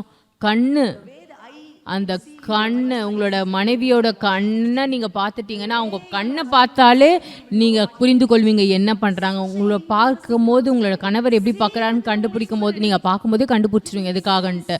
அதே போல் நீங்க பரிசுத்த ஆவியானவரையும் நீங்க கண்டுபிடிக்கலாம். ஓ, இந்த வார்த்தை பரிசுத்த ஆவியானவர் துக்கப்படுத்தும். நீங்கள் அப்படியே சாதாரணமாக பேசுவீங்க. ஆனால் நீங்கள் அது பரிசுத்த ஆவியானவர் துக்கப்படுத்தும். ஏதோ தேவனுடைய ஊழியரை பற்றி ஏதோ பேசுவது, இல்லை அபிஷேகத்தை பற்றி பேசுவது, ஏதோ ஒன்று நீங்கள் விரோதமாக பேசுனீங்கன்னா அது பரிசுத்த ஆவியானவர் துக்கப்படுத்தும். நீங்கள் பரிசுத்த ஆவியானவரோடு கூட நடக்கும்பொழுது உங்களுக்கு தெரியும் எது அவரை துக்கப்படுத்துகிறது அப்படின்ட்டு. அதனால தான் எசேக்கியா எப்போவுமே சொல்வார், பரிசுத்த ஆவியானவரை பிரியப்படுத்துறது ரொம்ப சுலபமான ஒரு விஷயம். ஆனால் ஜனங்களை பிரியப்படுத்த ரொம்ப கஷ்டம். நம்ம என்ன நினைக்கிறோம், ஓ இந்த நபர் பிடிக்காது, இந்த மாதிரி நம்ம பேசினா, நான் இந்த பிரசங்கிச்சேன்னா இந்த நபர் காயப்படுவார் அப்படின்னு சொல்லிட்டு நம்ம ஜனங்களை பற்றியே யோசிக்கிறோம். சபையில், ஊழியத்தில் நான் இந்த நபரை பிரியப்படுத்தணும். இல்லை, பரிசுத்த ஆவியானவரை பிரியப்படுத்துங்க. நீங்க பரிசுத்த ஆவியானவரை பிரியப்படுத்தும் பொழுது உங்களோடு கூட இருக்கிற எல்லாருமே பிரியப்படுவாங்க. ஆனா நீங்க ஜனங்களை பிரியப்படுத்தினீங்கன்னா பரிசுத்த ஆவியானவர் துக்கப்படுவார். கொஞ்சம் யோசிச்சு பாருங்க. அதனாலதான் பழைய ஏற்பாடிலே வேதம் சொல்லுகிறது, பரிசுத்த ஆவியானவர் வனாந்திரத்தில் அசைவாடி கொண்டிருந்தார். ஆனா அவங்க பரிசுத்த ஆவியின் இருதயத்தை துக்கப்பட்டுட்டாங்க. அவர் சொல்லிட்டார், நான் வரமாட்டேன்ட்டு. பரிசுத்த ஆவியானவர் வரமாட்டேன்னு சொல்லிட்டார். ஆனால் புதிய ஏற்பாட்டில் பரிசுத்த ஆவியானவர் நான் உங்களோடு கூட வரமாட்டேன்னு சொல்லவே இல்லை. ஆனால் அவர் துக்கப்படுகிறார். ஆனால் சொல்கிறேன், அவர் துக்கப்படும்போது நம்ம சந்தோஷமாக இருக்க முடியாது. அதனால தான் உங்களுடைய இருதயத்தில் நீங்கள் தேவனோட பிரசனத்தை உணர மாட்டீங்க. அதனால தான் எந்த ஒரு தேவனோட வசனத்தை படிக்கும்பொழுது வெளிப்பாடு வர மாட்டேங்கிறது. பரிசுத்த ஆவியானவர் உங்களை வாழ்க்கையில் துக்கப்படுகிறார் அப்படின்னா எதுவுமே வேலை செய்யாது. ஆனால் இன்றைக்கு நீங்கள் பரிசுத்த ஆவியானவரோடு கூட பேச விரும்புகிறேன். நான் உங்களோடு கூட பேசுகிற நேரத்தில் தயவுசெய்து நீங்கள் பரிசுத்த ஆவியானவரோடு கூட பேசுங்க. பரிசுத்த ஆவியானவரை நான் உங்களை சந்தோஷப்படுத்தணும். அதுதான் ஒரே ஒரு காரியம் எல்லா அப்போஸ்தலர்கிட்டும் தேவன் எதிர்பார்க்கிறாரு. எல்லா தீர்க்கதரிசிகள்கிட்டும் தேவன் அதை எதிர்பார்க்கிறார். அதனால பவுல் சொல்கிறார், நான் இதுவரைக்கும் மனிதர்களை பிரியப்படுத்துகிறவர்களாக இருக்கிறேன், நான் தேவனோட ஊழியராக இல்லை அப்படின்னு. நீங்கள் எசேக்கியா பெரிட்டானியை நான் பார்த்துருக்குறேன். அவங்க அவங்க ரொம்ப ஒரு பெரிய பெரியவர்கள் அவங்க அவங்க ரொம்ப பரிசுத்த ஆவியானவருக்கு மென்மை உள்ளவர்களாக இருப்பாங்க. அவங்க எப்பவுமே ஜனங்களுக்கு பிரியப்படுத்த மாட்டாங்க. அவங்க ரொம்ப தைரியமாக இருப்பாங்க. அவங்க காயப்பட்டா கூட பரவாயில்லன்ட்டு. ஏன்னா பரிசுத்த ஆவியானவரை துக்கப்படுத்தக்கூடாதுன்ட்டு நான் சொல்கிறேன். நீங்கள் ஒரு நிலையை நீங்கள் எடுத்தீங்கன்னா பரிசுத்த ஆவியானவர் உங்களோடு கூட இருப்பார். உங்களுக்காக அவர் எடுப்பார். தயவுசெய்து அவரை துக்கப்படுத்தாதீங்க. கெட்ட வார்த்தை ஒன்றும் வர வேண்டாம். உங்களுடைய நாவை ரொம்ப நீங்க பாதுகாத்து கொள்ளுங்க. அதனாலதான் பரிசுத்த ஆவியானவர் வரும்பொழுது அவர் உங்களுடைய நாவை பிடிக்கிறார். இயேசு வந்து உங்களுடைய இருதயத்தை கேட்கிறார். இயேசுக்கு உங்களுடைய இருதயத்தை கேட்கிறார். ஆனா பரிசுத்த ஆவியானவர் உங்களுடைய நாவை கேட்கிறார். ஏன்னா உங்களுடைய நாவு தான் சிருஷ்டிக்கிற ஒரு இடம். உங்களோட ஊழியத்தை உங்களுடைய நாவு தான் தொடங்கும். அதனால உங்களை நாவை எனக்கு கொடுங்க, நான் அதை பிடித்து கொள்றேன், நான் அதை பயன்படுத்துறேன் தேவனுடைய ராஜ்யத்தை கட்டுவதற்கு அப்படின்னு சொல்றாரு. அப்படிதான் நீங்கள் ரொம்ப ஜாக்கிரதையாக இருக்கணும். எந்த ஒரு பாதகமான விஷயத்தையும் நீங்கள் பேசக்கூடாது. கெட்ட வார்த்தை அப்படின்னா அசுத்தமான வார்த்தை மட்டும் கிடையாது, பாதகமான எந்த ஒரு வார்த்தையும் எதெல்லாம் காயப்படுத்துகிறதோ அந்த வார்த்தைகள்லாம். எனக்கு தெரியும் சில பேர் நீங்கள் இங்கே ரொம்ப கடினமாக நீங்கள் பேசுவீங்க ஜனங்களை பார்த்தா. ஆனால் இன்றைக்கு பரிசுத்த ஆவியான உங்கள் நாவை தொடப்போகிறார், உங்கள் நாவை எடுக்க போகிறார். உங்களோட நாவின் மூலயமா அநேகரை ஆறுதல் படுத்த போகிறார். கேட்கிறவர்களுக்கு கிருபையை கொடுக்க போகிறார். ஆமென், ஹல்லேலூயா. அதனால யாக்கோபு சொல்கிறார் அவரோட புத்தகத்துல, உங்களோட நாவு அது சின்னதா இருக்கிறது, ஆனா அது முழு வாழ்க்கையும் எரிக்கிறது, உங்களோட சரீரத்தை முழுவதுமா எரிச்சிடுது. அதனால நீங்க அர்ப்பணிக்கணும், உங்களோட நாவை பரிசுத்த ஆவியானவருக்கு அர்ப்பணிக்கணும். அதான் ஏசாயா தேவனே நான் அசுத்த உதடு உள்ளவன் அப்படின்னு சொல்லும்பொழுது அக்கினி உடனே வந்து தொட்டது. அவர் கட்டுகிறவர், அவர் தீர்க்கதரிசியா எழும்பினார் எதிர்காலத்தில். அவர் தீர்க்க தரிசனம் எதிர்காலத்தில் இப்போ என்னென்ன நடக்குதோ அதெல்லாம் அப்பவே அவர் தீர்க்க தரிசனம் சொல்லிட்டார். அதனால எனக்கு தெரியும் நீங்க அப்போஸ்தலர்கள் இருக்கிறீங்க, தீர்க்கதரிசிகள் இருக்கிறீங்க, ஒவ்வொருவருக்கும் தீர்க்க தரிசன வரம் உங்களோட வாழ்க்கையில இருக்கிறது. தயவு செய்து உங்களுடைய நாவை பாதுகாத்து கொள்ளுங்க. ஒவ்வொரு நாளும் பரிசுத்த ஆவியானவர்கிட்ட ஒப்பு கொடுங்க. அவர் உங்களோட நாவை பயன்படுத்த விரும்புகிறார் பிசாசின் கிரியைகளை அழிக்க. 4:31 கசப்பு 31 எபேசியர் 4:31 கசப்பு. பாருங்க நான் சொல்றேன், கசப்புன்றது பிசாசுடைய காரியம். அது பிசாசுடைய காரியம். அது உங்களோட ஊழியத்துல உங்களை எதுவுமே இல்லாம பண்ணிடும். கசப்பு இருந்துச்சுன்னா, உங்களுடைய வாழ்க்கையில் ஏதாவது கசப்பு இருந்துச்சுன்னா அது பரிசுத்த ஆவியானவர், உங்களுக்குள்ள இருக்கிற பரிசுத்த ஆவியானவர் துக்கப்படுத்தும். உங்களால நீங்க சொல்லுங்க, பரிசுத்த ஆவியானவரே என்னால் அந்த நபரை மன்னிக்க முடியல. எனக்கு தெரியும் நிறைய காரியங்களோட வாழ்க்கையில் நடந்திருக்கும். அது சுலபமான காரியம் இல்லை அவங்களை மன்னிப்பதற்கு. ஆனா பரிசுத்த ஆவியான ஒரு உதவியோட கூட நீங்க அவர்களை மன்னிக்கலாம். ரோமர் 5:5 தேவனுடைய அன்பு உங்களுடைய இருதயத்துல ஊற்றப்பட்டிருக்கிறது பரிசுத்த ஆவியினால. தயவு செய்து புரிந்து கொள்ளுங்க, பரிசுத்த ஆவியானவரோட முக்கியத்துவம் உங்களோட வாழ்க்கையில் எல்லாமே பரிசுத்த ஆவியானவர் மூலியமாக.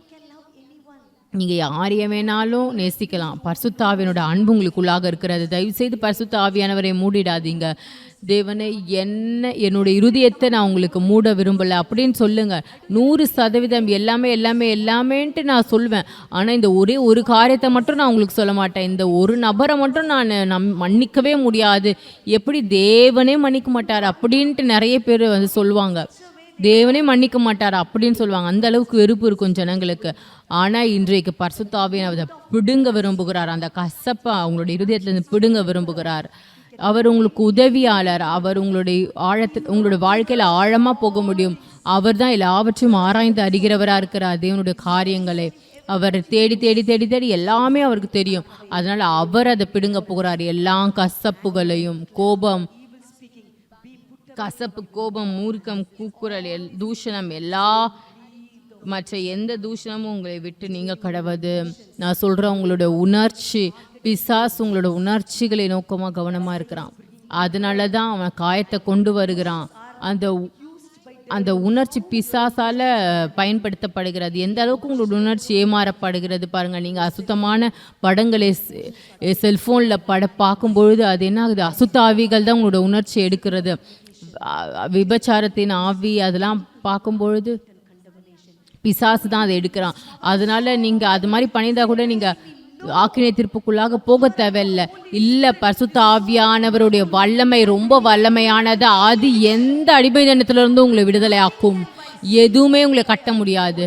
பாருங்க, பழைய ஏற்பாடுல நியாயாதிபதிகளில் நீங்கள் பார்க்கலாம் 13 அதிகாரத்தையும் படிச்சு பாருங்க. சிம்சோன் சத்துருக்கள் எல்லாருமே அவனை கட்டி வச்சிடுறாங்க, ரொம்ப அப்படியே கட்டி வச்சிடுறாங்க. அப்போ என்ன நடக்கிறது, பரிசுத்த ஆவியானவர் மேலே வரும்பொழுது எல்லாமே மெழுகை போல உருகினது, எல்லாமே அப்படியே விடுதலையானது. அதுதான் நீங்கள் முதல் நாள்லேருந்து அதுதான் அனுபவிக்கிறீங்க. ஆனாலும் இது வரைக்கும் நீங்கள் இது ரொம்ப வல்லமையானது, என்னால் இதை கட்டுப்படுத்த முடியாத நிறைய விஷயத்துலேருந்து நான் வெளியில் வந்துட்டேன், ஆனாலும் திரும்ப திரும்ப விழுறேன். இல்லை, பரிசுத்த ஆவியானவரே உங்களோட உதவியாளர் உங்கள் பக்கத்தில் இருக்கிறார், அவர் உங்களை கேட்கிறார், நான் உங்களுக்கு உதவி செய்யட்டுமா, நான் உங்களுக்கு உதவி செய்யட்டுமா, நீங்கள் என்னை நம்புவீங்களா, உங்களோட வாழ்க்கை என்னோட கருத்தில் ஒப்பு கொடுப்பீங்களா அவனு கேட்குறாரு. நிறைய பேர் இங்கே நீங்கள் நிறைய பேர் இங்கே கூட நீங்கள் பரிசுத்த ஆவியானவர் நம்பாமல் இருக்கிறீங்க. ஒருவேளை நான் கீழே விழுந்துட்டேன்னா என்னை அடிச்சிடுவார் அவர், ஒருவேளை எல்லாருமே வந்து நான் சிரிக்கும் போது பார்த்தாங்கன்னா என்னை பைத்தியம் நினச்சிக்குவாங்க. நிறைய காரியங்கள் நம்மளுடைய சிந்தையில் வருதில்ல, அது பரிசுத்த ஆவியானவர் என்று நிறுத்துகிறது. ஆனால் பரிசுத்த ஆவியானவர் நீங்கள் இறகுகளை போல இருக்க விரும்புகிறார். நேற்று அண்ணா சொன்னது போல் நீங்கள் ஒரு இறகு போல, கொஞ்சம் யோசிச்சு பாருங்க, நீங்கள் இறகு போல. பரிசுத்த ஆவியானவர் இருதயம் உங்களை ரொம்ப ஏங்கி கொண்டிருக்கிறது. அவருடைய இருதயம், பரிசுத்த ஆவியானவர் நீங்கள் இறகுகை போல இருக்கணும்னு நினைக்கிறாரு. கொஞ்சம் யோசிச்சு பாருங்க. பரிசுத்த ஆவியானவர் என்னோட வாழ்க்கையில் எதையுமே நீங்கள் விடாதீங்க. இந்த இடத்த விட்டு நாங்கள் போகிறதுக்கு முன்னாடி நீங்கள் எல்லாம் என்னோட வாழ்க்கையில் ஒவ்வொரு பகுதியிலும் நீங்கள் கிரியேட் செய்யுங்க. அம்மா எனக்கு இந்த பிரச்சனை இருக்கிறது, எனக்கு இந்த ஃபோனில் அடிமைத்தனமாக இருக்கிறதுலாம் எனக்கு இருக்கிறது, என்னென்னலாம் நீங்கள் கடந்து செல்றீங்களோ, இந்த ரொம்ப பேசுறதுல எனக்கு பிரச்சனை இருக்கிறது, ஜனங்களை ரொம்ப காயப்படுத்துகிறேன், நான் ரொம்ப தொட்டாசலிங்கியாக இருக்கிறேன், யாராவது ஏதாவது ஒன்று சொன்னால் உடனே நான் கஷ்டப்பட்டுருவேன், நான் அப்படியே நீட்டு முகமாக வைத்து கொள்வேன், என்னோட உணர்ச்சியை என்னால் கட்டுப்படுத்த முடியல. ஒருவேளை நான் மேலே போகிறேன், சில நேரத்தில் கீழே வந்துடுறேன், சில நேரத்தில் நான் சந்தோஷமாக இருக்கிற, சில நேரத்தில் துக்கமாகிடுறேன். ஆனால் பரிசுத்த ஆவியானவர் உங்களோட உணர்ச்சிகளை இந்த நேரத்தை தொட விரும்புகிறார். அப்படி இருக்கிறவர்களே, ஏன் தெரியுமா, நீங்கள் பரிசுத்த ஆவியானவரை உங்களோடு கூட ஊழியம் பண்ண நீங்கள் தனிப்பட்ட முறையில் அனுமதிக்கலைன்னா அவரால் பண்ண முடியாது. எந்த அளவுக்கு நீங்கள் அனுமதிக்கிறீங்களோ அந்த அளவுக்கு தான் அவர் உங்கள் மூலியமாக கிரியேட் செய்ய முடியாது, அந்த அளவுக்கு தான் அவர் உங்கள் மூலியமாக கிரியேட் செய்ய முடியும். அதனால கொஞ்சம் யோசிச்சு பாருங்கள். நீங்கள் பரிசுத்த ஆவியானவர் உதவிக்கு ஆயத்தமாக இருக்கணும். பரிசுத்த ஆவியானவர் உங்களோட உணர்ச்சியை உடைக்க விரும்புகிறார். யாருடைய முகமும் சோகமாக இருக்கக்கூடாது, உங்களோட சிந்தை ஏதோ ஒன்று நினைக்கக்கூடாது. இல்லை, நீங்கள் ரொம்ப எளிமையாக இருக்கணும், நீங்கள் ரொம்ப குழந்தையை போல இருக்கணும். உங்களோட நிலையே, நீங்கள் இந்த உலகத்தில் இருக்கிற உங்களுக்கு கொடுக்கப்பட்டிருக்கிற நிலையே நீங்கள் இழக்கணும். கொஞ்சம் கற்பனை பண்ணி பாருங்கள். நீங்கள் எல்லாருமே நீங்கள் அப்படியே சின்ன குழந்தையை போல பரிசுத்தாவின் கரத்தில் நீங்கள் இருக்கும்பொழுது, ஒரு இறகை போல இருக்கும்பொழுது எத்தனை காரியங்களோட வாழ்க்கையில் நடக்கும், எத்தனை காரியங்களோட இடங்களில் நடக்கும், எவ்வளோ மறுரூபம் வரும் கிறிஸ்துவின் சரீரத்தில், தேசத்தில். ஆமென், ஹல்லேலூயா. பரிசுத்த ஆவியானவருக்கு உணர்ச்சி இருக்கிறது. அவர் உங்களை நேசிக்கிறார், அவர் உங்களோடு கூட நேரத்தை செலவிட விரும்புகிறார். அவரை மதிங்க, சொல்லுங்க, பரிசுத்த ஆவியானவரே என்னோட உணர்ச்சியை நீங்க பொறுப்பெடுங்க, பரிசுத்த ஆவியானவரே தேவனே நீங்க பொறுப்பெடுங்க. பாருங்க, பரிசுத்த ஆவியானவர் ஜனங்களோட தேவையை பார்க்கும்பொழுது உண்மையாலுமே உங்க மூலமா அவர் பாய விரும்புகிறார். ஏன்னா வேற வழி அவருக்கு இல்லை. நீங்க தானே அவரோட சரீரம். அவருக்கு கண்ணு தேவை, உங்களோட கண்ணு தான். அவருக்கு கை தேவை, அவரோட வாய் தேவை, அவருக்கு உணர்ச்சி தேவை. தேவனுடைய இரக்கம் பாய்ந்து செல்வதற்கு இன்றைக்கு நம்ம பரிசுத்த ஆவியானவர்கிட்ட கேட்க போகிறோம். பரிசுத்த ஆவியானவரே, எனக்கு ரொம்ப நேரம் இல்லை, நீங்கள் போயிட்டு நீங்கள் பரிசுத்த ஆவியானோட நேரத்தை செலவிட்டு இன்றையிலேருந்து எனக்கு இருக்கிற ஒரே ஒரு வேலை பரிசுத்த ஆவியானவரோடு கூட ஐக்கியமாக இருப்பது தான். அவர்கிட்ட எல்லாத்தையும் நான் கேட்கணும், அவரை மதிக்கணும், எல்லாவற்றிலும் அவரை பிரியப்படுத்தணும். ஏன்னா இயேசு சொன்னார், அவர் ஒரு நபர், அவர் உதவியாளர், அவர் தேற்றரவாளன், அவர் ஆறுதல் செல்கிறவர், அவர் எனக்குள்ளே இருக்கிறார், என்னோடு கூட இருக்கிறார், அவர் எனக்குள்ளே நெருக்கமாக வாழ்ந்து கொண்டிருக்கிறார். நீங்கள் அவரோடு கூட வாழ தொடங்கும் பொழுது எல்லாமே உங்களோட வாழ்க்கையின் மூலியமாக பாய ஆரம்பிக்கும். எல்லா அப்போஸ்தலரையும் அவர் நண்பராக வைத்தார். நீங்கள் பார்க்கலாம், எல்லா அப்போஸ்தலரும் அவரை அவரோடு கூட பேசினாங்க, அவரோட விசாரிச்சாங்க, எல்லாமே அவங்க செஞ்சாங்க. அதனால தான் பரிசுத்த ஆவியானவர் ரொம்ப விடுதலையாக மூலியமாக கிரியேட் செய்ய முடிஞ்சது. பேதுருவோட நிழல் கூட சுகப்பட்டது. ஏன் தெரியுமா? பரிசுத்த ஆவியானவர் அவர் மேல நிழலிட்டார். அதனால தான் பரிசுத்த ஆவியானவர் ரொம்ப விடுதலையா அசைவாடினார். அதனால வரங்களுக்காக ஜெபிக்காதீங்க, வல்லமைக்காக மகிமைக்காக ஜெபிக்காதீங்க. உங்களுக்கு பரிசுத்த ஆவியானவர் தான் தேவை. நீங்க பரிசுத்த ஆவியான ஒரு நபராக நீங்க அறிந்து கொள்ள ஆரம்பிக்கும் பொழுது நான் சொல்றேன், எல்லாமே மற்ற எல்லா காரியங்களும் உங்க மூலியமா பாய்ந்து செல்ல ஆரம்பிக்கும். ஏன்னா அவருக்கு உங்களோட வாழ்க்கையை குறித்தான திட்டம் இருக்கிறது, விருப்பம் இருக்கிறது. எல்லாமே அவருடைய சித்தத்தின்படி அவர் உங்களை பயன்படுத்த விரும்புவார். நாம ஆயத்தமா இருக்கணும், அவ்வளோதான். அதனால கேத்ரின் குல்மன்ன்றவங்க சொன்னாங்க, பரிசுத்த ஆவியானவருக்கு வெள்ளியான பொன்னான பாத்திரம் தேவையில்லை, அவருக்கு விட்டு கொடுக்கிற பாத்திரம் தான் தேவை. ஒரே ஒரு காரியம் தான் பரிசுத்த ஆவியானவர் எதிர்பார்க்கிறார். எனக்காக நீங்க எல்லாவற்றையும் விட்டு கொடு. நீ வெள்ளியான பாத்திரமா இருக்க முயற்சிக்காத, பொன்னான பாத்திரமா இருக்கணும்னு நினைக்காத. நீயாவே இரு. நான் பொறுப்பெடுக்கிறேன், நான் உன்னை பிடிக்கிறேன், நான் உன் மூலியமா பாய ஆரம்பிக்கிறேன், நான் உன் மூலியமா ஜனங்களை தொடுறேன், நான் உன் மூலியமா சபையை கட்டுகிறேன், நான் தேவனுடைய அழைப்பை உங்களோட வாழ்க்கையில நிறைவேற்றுறேன். ஒரே ஒரு காரியம் நீ எனக்காக செய்ய வேண்டியது என்னன்னா, நீங்க என்னோடு கூட இருங்க. பரிசுத்த ஆவியானவர் சொல்கிறார், என்னோடு கூட இருங்க, என் கூட பேசுங்க, என்னோடு கூட நேரத்தை செலவிடுங்க, நீங்க அந்த பாஷையில பேசுங்க, நம்ம ஒன்றா பேசலாம், நம்ம அனுபவிக்கலாம், ஒன்றாய் சேர்ந்த ஊழியத்தை செய்யலாம் அப்படின்னு அவர் சொல்கிறார். எத்தனை பேர் நீங்க சொல்றீங்க, பரிசுத்த ஆவியானவரே நான் உண்மையை அறிந்து கொள்ளணும்ன்ட்டு? ஏன் தெரியுமா நான் அதை சொல்றேன்? இயேசு சொன்னார் 14வது அதிகாரத்துல, யோவான் 14.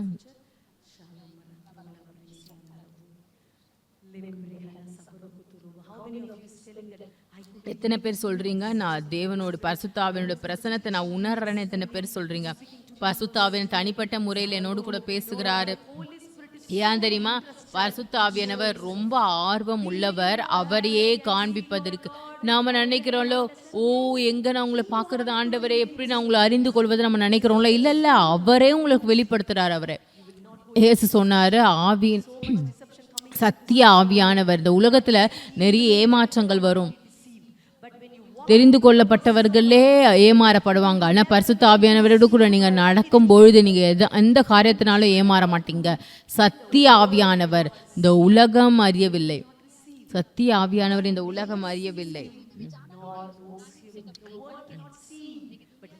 இந்த உலகம் பார்க்கலாம், ஆனால் நீங்க பரிசுத்த ஆவியானவரை பார்க்கலாம். இந்த நேரத்துல இப்போ கூட நீங்க பரிசுத்த ஆவியானவரை பார்க்கலாம், நீங்க அவரை அறிந்து கொள்ளலாம். வேதம் சொல்கிறது, நீங்க அவரை அறிந்து கொள்ளலாம். சொன்னார், என்னால பரிசுத்த ஆவியானவரை அறிந்து கொள்ள முடியும்ட்டு. அதனால நீங்க அவரை அறிந்து கொள்ளலாம். அவர் உங்களோடு கூட இருக்கிறார். இந்த நேரத்தில் அவர் உங்களோடு கூட இருக்கிறார். அவர் இங்க அசைவாடி கொண்டு இருக்கிறார். அவர் உங்களோடு கூட இருக்கிறார். அவர் உங்களுக்குள்ள இருக்கிறார். பரிசுத்த ஆவியானவர் உங்களுக்குள்ள இருக்கிறார், உங்க மேல இருக்கிறார், உங்களோடு கூட இருக்கிறார், உங்களை சுற்றி இருக்கிறார், உங்களை மூடி இருக்கிறார். அந்த பரிசுத்த ஆவியானவரை நீங்க அறிந்து கொள்ளணும். தயவு செய்து இன்றையிலிருந்து நீங்க ஒரு தீர்மானத்தை எடுங்க, நான் அவரை அறிந்து கொள்ளணும், நான் அவரோடு கூட நேரத்தை செலவிடணும், மணிக்கணக்காக நான் பரிசுத்த ஆவியானோட பிரசன்னத்தில் இருக்கணும். அவர் என்னோடு கூட இருக்கிறார், எனக்குள்ளாக இருக்கிறார். நான் அவரோட பிரசன்னத்தில் உறுதியாக இருக்கும்பொழுது அவரோட பிரசன்னத்தை நான் வெளிப்படுத்துவேன். நீங்கள் அப்படி செய்யும்பொழுது நான் சொல்கிறேன், உங்களுடைய ஊழியம் உயர்ந்து உயர்ந்து உயர்ந்து போகும். நீங்கள் மகிமையின் மேலே மகிமை போவீங்க. நீங்கள் தேவனுடைய மகிமையை வெளிப்படுத்துவீங்க. எங்கெல்லாம் நீங்கள் போகிறீங்களோ அங்கெல்லாம். தயவுசெய்து எல்லாரும் எந்திரிச்சு நில்லுங்க. நீங்க பரிசுத்த ஆவியானவரோடு கூட பேசுங்க. இந்த நேரத்துல எல்லாருமே உங்களோட கண்களை மூடுங்க. பரிசுத்த ஆவியானவர்கிட்ட கேளுங்க, அவர் உங்களோடு கூட பேசுவதற்கு. இந்த நேரத்துல பரிசுத்த ஆவியானவர் உங்களோடு கூட ஊழியம் பண்ண விரும்புகிறார். தயவு செய்து எல்லாரும் அமைதியா இருங்க. அமைதியா இருங்கன்னா ரொம்ப கத்தி பேச தேவையில்ல. பரிசுத்த ஆவியானவர் வரும்பொழுது அமைதியா பரிசுத்த ஆவியானவரோடு கூட அப்படியே பேசுங்க. அவரோடு கூட பேசுங்க. நீங்க அவரை பத்தி கேள்விப்பட்டீங்க, இப்ப நீங்க அவரோடு கூட பேசுங்க. நீங்க சொல்லுங்க, எந்த அளவுக்கு பரிசுத்த ஆவியானவர் நம்மளுக்கு தேவை. பரிசுத்த ஆவியானவர் இல்லாமல் நம்ம அந்த உலகத்தை தொட முடியாது. பரிசுத்த ஆவியானவர் இல்லாம நம்ம அற்புதத்தின் ஊழியத்தை செய்ய முடியாது. பரிசுத்த ஆவியானவர் இல்லாம நம்மளோட திருமண வாழ்க்கை வெற்றிகரமா இருக்காது. பரிசுத்த ஆவியானவர் இல்லாம தேவனுடைய திட்டத்தை நம்ம அறிந்து கொள்ள முடியாது. பரிசுத்த ஆவியானவர் இல்லாம நம்ம வெற்றியில நடக்க முடியாது. பரிசுத்த ஆவியானவர் இல்லாம நீங்க சோதனை மேற்கொள்ள முடியாது. இயேசு சோதனை மேற்கொண்டார், பரிசுத்த ஆவியினால் நிரப்பப்பட்டார். அப்ப எந்த அளவுக்கு அதிகமாக உங்களுக்கு பரிசுத்த ஆவியானவருடைய நிரப்புதல் தேவை. நான் சொல்ற பரிசுத்த ஆவியில நிரப்பப்படுவது அது ஒரு நாள் அனுபவம் கிடையாது. ஒவ்வொரு நாளும் நீங்க பரிசுத்த ஆவியான நபரை அனுமதிக்கணும். உங்களோட சிந்தையை நிரப்ப, உங்களோட உணர்ச்சியை நிரப்ப, உங்களோட கண்களை நிரப்ப, உங்களோட குடும்பத்தை நிரப்ப, உங்களோட ஊழியத்தை நிரப்ப, ஒவ்வொருவரையும் நிரப்ப அனுமதிக்கணும். இந்த நேரத்துல நான் முன்னமே பரிசுத்த ஆவியானவரை பெற்றுக்கொண்டுட்டேன் சகோதரியே அப்படின்னு நினைக்காதீங்க. இல்ல, இன்றைக்கு அடுத்த நெருக்கத்தின் நேரம் பரிசுத்த ஆவியானவரோடு கூட அவரை அறிந்து கொள்வது ரொம்ப ஆழமாக அறிந்து கொள்ளுங்க. எல்லாரும் உங்களோட கண்களை மூடுங்க. அவர் உங்களுக்கு பக்கத்துல நிற்கிற மாதிரி பாருங்க. ஐயா சொன்னாரு, நீங்க அவரை அறிந்து கொள்ளலாம், நீங்க அவரை பார்க்கலாம். He's standing by your side. He's your paracletus. அவர் உங்க பக்கத்துல இருக்கிறார். அவர் உங்களுடைய பேராக்லிட்டஸ். நீங்க ஒரு நபராக அவரை பாருங்க. ஏதோ பொருளை போல பயன்படுத்தி தூக்கி எறிகிற மாதிரி கிடையாது. இல்ல, அவர் ஒரு நபர், உங்களோடு கூட என்றைக்கும் இருக்கிறவர். தயவு செய்து இந்த நேரத்துல நீங்க அவரை பாருங்க. பரிசுத்த ஆவியானவர் அவர் ஆறுதல் படுத்துகிறவர். அவர் உதவியாளராக, ஒரு சுகமளிக்கிறவராக நம்மளோட மத்தியில் அவர் எழுந்தருள்கிறார். அவர் மத்தியில கடந்து செல்கிறார், அசைவாடுகிறார். எனக்கு தரும் நீங்க அநேகர் அநேகர் அநேகர் முதல் நாள்ல இருந்து கிரியை நடக்கிறது. ஆனா நீங்க அவர் உங்களோட வாழ்க்கையில ரொம்ப ஆழமாக இருக்கிறார். அவர் எந்த பகுதியும் தொட முடியாத பகுதிகளை அவரே தொடுகிறாரு. யாரெல்லாம் திறந்து கொடுக்க முடியாதோ அந்த இடத்த அவர் திறந்து இது பண்றாரு, உங்களுக்கு சொல்லுகிறாரு. நீங்க சொல்லலாம், பரிசுத்த ஆவியானவரே, நீங்க யாருக்கிட்ட எந்த விஷயத்தையும் சொல்ல முடியாம இருக்கிறதெல்லாம் நீங்க பரிசுத்த ஆவியானவர்கிட்ட சொல்லலாம். அவர் உங்களோடு கூட ஊழியம் பண்ணட்டும். அவர் உங்களோடு கூட கிரியை செய்யட்டும். அவர் உங்களுக்குள்ளாக அனுமதிங்க ஆழமாக செல்வதற்கு. எதெல்லாம் உங்களோட வாழ்க்கையில் தேவை இல்லையோ அவருக்கு தெரியும் உங்களோட வாழ்க்கையில் என்ன தேவை, என்ன தேவை கிடையாதுன்ட்டு. அவர் எல்லாவற்றையும் பிடுங்கட்டும்.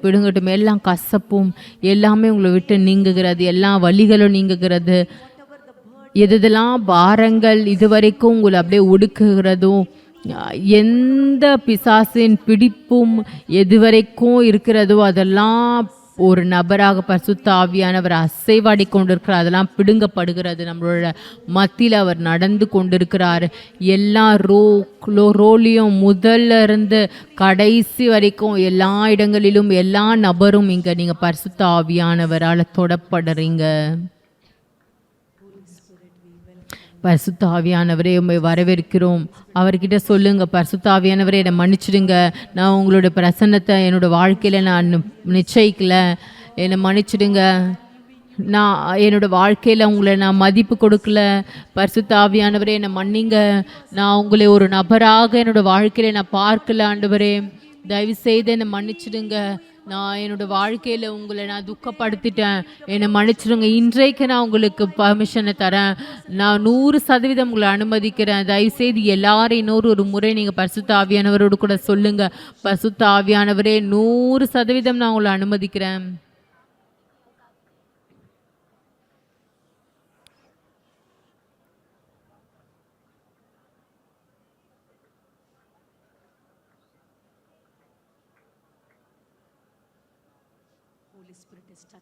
பரிசுத்த ஆவியானவர் உங்களை ஒவ்வொருவரையும் தொடுகிறார்.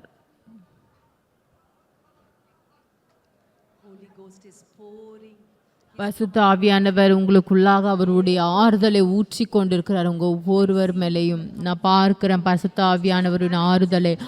அவரையே உங்களுக்கு ஒரு நபராக வெளிப்படுத்துகிறார். அவ்வளோதான். என்னென்னலாம் உங்களுக்கு தேவையோ அவர் அதை செய்கிறார். யார் யாருக்கெல்லாம் ஆறுதல் தேவையோ அவர் ஆறுதல் படுத்துகிறார். பாருங்க, நீங்கள் அழணும்னு உணர்ந்தீங்கன்னா அழுங்க, பரவாயில்ல. அவர் உங்கள் மூலியமாக கிரியை செய்ய ஆரம்பிக்கட்டும். அவர் உங்களோட உணர்ச்சியில் கிரியை செய்யட்டும். எனக்கு தெரியும், இங்கே நிறைய பேருடைய உணர்ச்சிகளில் நீங்கள் கஷ்டப்பட்டு கொண்டு இருக்கிறீங்க. உங்களோட உணர்ச்சியை சரியாக வைப்பதற்கு உங்களால் செய்ய முடியல. ஆனால் பரிசுத்த ஆவியானவர் உங்களோட உணர்ச்சியை விடுதலையாக்க விரும்புகிறார். அவர் உங்களோட உணர்ச்சியை சுகப்படுத்துகிறார். எல்லா அம்புகள், எந்தெந்த அம்புகள்லாம் வந்து உங்களுடைய இருதயத்தை காயப்படுத்தினதோ அதெல்லாம் அவர் சரி செய்ய விரும்புகிறார். முக்கியமாக உணர்ச்சிகளை அவர் சுகப்படுத்துகிறார். உங்களோட உணர்ச்சியில் அவர் கிரியை செய்கிறார். தயவு செய்து நீங்கள் அனுமதிங்க.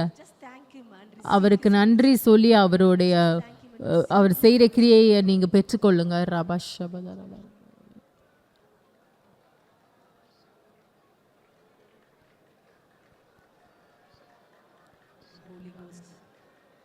you, Holy Spirit. Thank you, Holy Spirit. Thank you, Holy Spirit. Thank you. Oh, the loneliness that you are feeling, that orphan feeling. அந்த தனிப்பட்ட முறையில நீங்க தனிமையா உணர்றீங்களா? அதெல்லாம் அந்த தேவன் அந்த எடுக்கிறார். தேவன் சொல்றார், நீங்கள் அனாதை அல்ல, நீங்க அனாதை அல்ல, நான் உங்களோடு கூட இருக்கிறேன், நான் உங்களுக்குள்ளாக நிலைத்திருக்கிறேன், நான் உங்களுக்குள்ள இருக்கிறேன், நான் உங்களோடு கூட இருக்கிறேன். யார் உங்களுக்கு விரோதமாக நிற்பா? Rabasha badara badara bara badara la rabasha baba bara rabathara la rabagadara la rabasha badara gada badagadara la rabba riba baba shakatara la rabagadara la rabakatoro lo rababa barakathara la rabba riba kathara la rabasha kata kata kabakatara la rabba ribadara kataro lo rabba baba shakata kata kamakatara la rabba. பரிசுத்த ஆவியானவர் ரொம்ப வைராக்கியமாக இருக்கிறார் உங்க மேல. அவர் உங்களுக்காக ரொம்ப வைராக்கியமாக இருக்கிறார், உங்க மேல ரொம்ப வைராக்கியமாக இருக்கிறார்.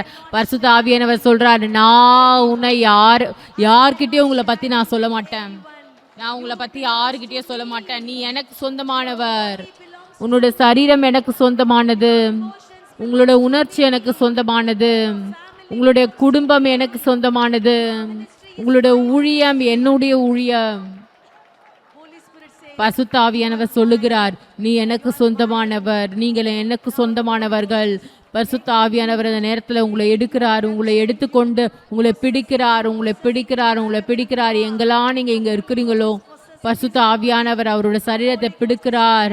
இன்று பரிசுத்த ஆவியானவருடைய ஆலயத்தை அவர் சுத்தப்படுத்தி கொண்டிருக்கிறார். தேவனுடைய மகிமை சாலமோனோட மண்டபத்தை நிரப்பினது போல இந்த நேரத்தில் பரிசுத்த ஆவியானவர் அவருடைய ஆலயத்தை உங்களை நிரப்பிக் கொண்டிருக்கிறார். யார் யாரெல்லாம் இதுவரைக்கும் அந்நிய பாஷையில பேசாம இருக்கிறீங்களோ பரிசுத்த ஆவியானவர் உங்களோட நாவை தொடுகிறார். இந்த நேரத்தில் நீங்க பேசுறீங்க, புதிய பாஷை உங்களோட நாவில இருந்து புறப்படுகிறது. புதிய பாஷை எல்லாருமே நீங்க ஒவ்வொருவரும் புதிய பாஷையில பேசுங்க, வாய்களை திறங்க. பரிசுத்த ஆவியானவர் நிரப்பட்டும். ஒருவேளை நீங்க முன்னமே அந்நிய பாஷையில பேசுகிறவர்களாக இருந்தா கூட பரவாயில்ல, இன்றைக்கு பரிசுத்த ஆவியானவர் உங்களோட நாவை பிடிக்கட்டும், உங்க நாவை சுத்திகரிக்கட்டும். பரிசுத்த ஆவியானவருடைய அக்கினி அது உங்களோட நாவை தொடுகிறது, அவர் உங்களை நாவை பிடிக்கிறார், தொடுகிறார். ரபஷா பட ரபல ரபஷா பாபா ரபஷா கச்சாலா பட கட பட ரபா தரல ரப ரகட்டா பட கதரல ரபா ரபா பாபா ஷபட ரபட ரபட ரபஷா பாபா பாபா ரகதாரல ரப கதரல ரபா பாபா பாபா பாபா ரபட பட ரகட பட கதரல ரபஷா பாபா பாபா பாபா பூர் ரபட ரபட ரகதரல ரபா ரபட ரகட பட கதரல ரபா ஷபா பாபா பாபா பூர் ரபட ரபட ரபட ரபட ரபா ரிபலல பல கதரல ரபா. உங்களுடைய கண்கள் பரிசுத்த ஆவியினால நிரப்பப்படுகிறது. பரிசுத்த ஆவியான உங்களுக்கு கண்களை பிடிக்கிறார். பரிசுத்த ஆவியானவர் உங்களுடைய கைகளை தொடுகிறார், உங்களுடைய கைகளை நிரப்புகிறார், உங்களுடைய சரீரத்தை நிரப்புகிறார். உங்களோட முழு சரீரமும், உங்களுடைய சரீரம் பாவத்திற்காக அல்ல, அந்த நபருக்காக அல்ல, உங்களுடைய சரீரம் பரிசுத்த ஆவியானவருக்காக. எதெல்லாம் உங்களோட சரீரத்தை பிடித்து கொண்டு இருக்கிறதோ, எதுதான் உங்களோட சரீரத்தை கெட்டு போக வைக்கிறதோ, இந்த நேரத்துல பச்சை இருக்கிற பரிசுத்த ஆவியினுடைய அக்கினி உங்களுடைய சரீரத்தை தொடுகிறது. எல்லா அடிமைதனத்தையும் உடைக்கிறது. எதெல்லாம் தேவனிடத்துல இருந்து உங்களை பிரிக்கிறதோ அதெல்லாம் உடைக்கிறது. ரபா பாபா ராகா ஷாகா சாரா பட்டா ரபட ரபட ரபட ரகட்டா பட பட பட படபா ஓ ரபா பாபா ஷபத்தாரல ரபகத்தாரல ரபா ஷபா பாபா பாபா ராகா ஷாகா சாரா பட கடபா. பரிசுத்த ஆவியானவர் அவர் உங்களுடைய ஊழியத்தின் வேகத்தை அதிகரிக்கிறார். உங்களுடைய ஊழியத்தோட வேகம் அது அதிகரிக்க போகிறது. இதுவரைக்கும் உங்களோட ஊழியத்துல இதுக்கப்புறம் தாமதம் இல்லை. நீங்க பரிசுத்த ஆவியானவரோடு கூட ஐக்கியத்தை வைக்கிற நேரத்துல, நீங்க அவரை ஆழமா அறிந்து கொள்ளுகிற நேரத்துல நீங்க பார்க்க போறீங்க உங்களோட ஊழியத்துல இருக்கிற வேகம் அது அதிகரிக்க போகிறது 1000 மடங்கு. உங்களோட எதிர்பார்ப்பை காட்டிலும், உங்களோட விருப்பத்தை காட்டிலும் நீங்க பரிசுத்த ஆவியானவரோட கூட பறக்க போறீங்க. நீங்க பரிசுத்த ஆவியானவரோட கூட பறக்க ஆரம்பிக்க போறீங்க.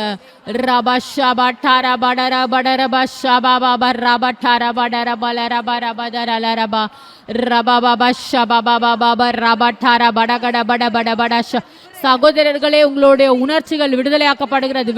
உங்களே விடுதலையாக்குங்க. பரிசுத்த ஆவியானவரை அனுமதிங்க உங்க மூலியமா பாய. எல்லா சகோதர சகோதரிகளும் உங்களோட ஆவியை கட்டவிழுங்க. உங்களோட வாய்களை திறந்து ஜெபிங்க. பரிசுத்த ஆவியானவர்கிட்ட கேளுங்க உங்களோட உணர்ச்சியை கட்டவிழ்ப்பதற்காக. நீங்க கத்தணும்னு நினைக்கிறா கூட கத்துங்க.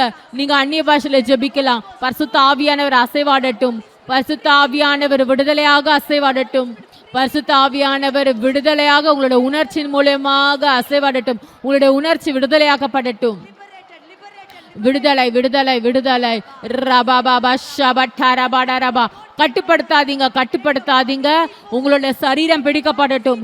உங்களோட சரீரம்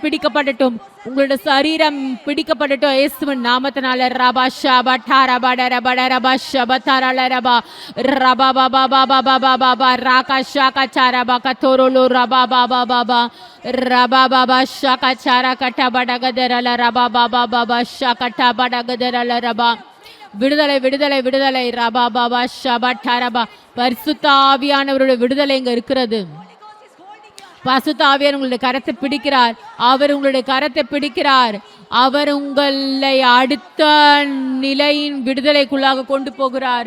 பரிசுத்த ஆவியானவர் உங்களுடைய கரத்தை பிடிக்கிறார். ஓ ரபா பாபா ஷபட்டா ரபா ரபா ரபா ஷபதரல ரபா ரிபா பாபா ஷபட ரபா ரபா கதரல ரபோ ஷபதரல ரபோ ரிபா பாபா பாபா பாபா. ஓ ரபா பாபா ஷபதரல ரபோ ரிபதரல ரபா ரபா. நன்றி பரிசுத்த ஆவியானவரே. தேவனே, நீங்க என்னுடைய ஜனங்கள் மூலியமா பாய ஆரம்பிங்க. நீங்க அவர்களுக்கு முன்பாக பாய ஆரம்பிங்க. இதெல்லாம் அந்த பாய்தலை தடுக்கிறதோ இன்றைக்கு அது உடையட்டும் உடையட்டும் உடையட்டும். ரபா ஷபா தரல ரபா ஷபதரல ரபா ரபா பாபா ஷகதரல ரபா ரிபதரல ரபா. எல்லா தேவையில்லாத உறவுகளும் உங்களோட வாழ்க்கையில பரிசுத்த ஆவியானவர் சொல்கிறார், அதை விடுங்க விடுங்க விடுங்க, அதை வெட்டுங்க. நான் சொல்ற சகோதரர்களே, நீங்க ஒரு படியை நீங்க வச்சீங்கன்னா உங்களோட ஊழியத்துல நீங்க அடுத்த நிலைகளை போவீங்க. எதெல்லாம் அதுதான் உங்களை நிறுத்துகிறது. நீங்க முன்பாக போர்வதற்கு உங்களால முடியாது. ஆனா பரிசுத்த ஆவியானவரால முடியும். பரிசுத்த ஆவியானவர் உங்களுக்கு உதவி செய்வார். நீங்க கவலைப்படாதீங்க, பயப்படாதீங்க. நான் இதை செஞ்சுட்டேன்னா என்ன நடக்கும்? ஒருவேளை இந்த காரியம் வெளியரங்கமாயிடும், என்னோட ஊழியத்திற்கு என்ன நடக்கும்? பரவாயில்ல, பிரச்சனை இல்லை. பரிசுத்த ஆவியானவர் சொல்லுகிறார், அது என்னோட கருத்துல ஒப்புக்கொண்டு நான் பொறுப்பெடுக்கிறேன். இன்றைக்கு நீங்க தீர்மானிங்க. தேவையில்லாத உறவுகளை வெட்டுவதற்கு, உங்களோட உறவுல இருந்து வெட்டுவதற்கு தைரியமான தீர்மானத்தை எடுங்க. அது உங்களுடைய ஊழியத்தை டேமேஜ் ஆக்கும், உங்களோட ஊழியத்தை உடைக்கும். அதனால அது உங்களோட சொந்த வாழ்க்கையை உடைச்சிடும். அதை வெட்டுங்க. ரபா ஷபா தரல ரபா ஷபா பாபா பாபா பாபா ஷபதரல ரபா ரபா பாபா பாபா பாபா.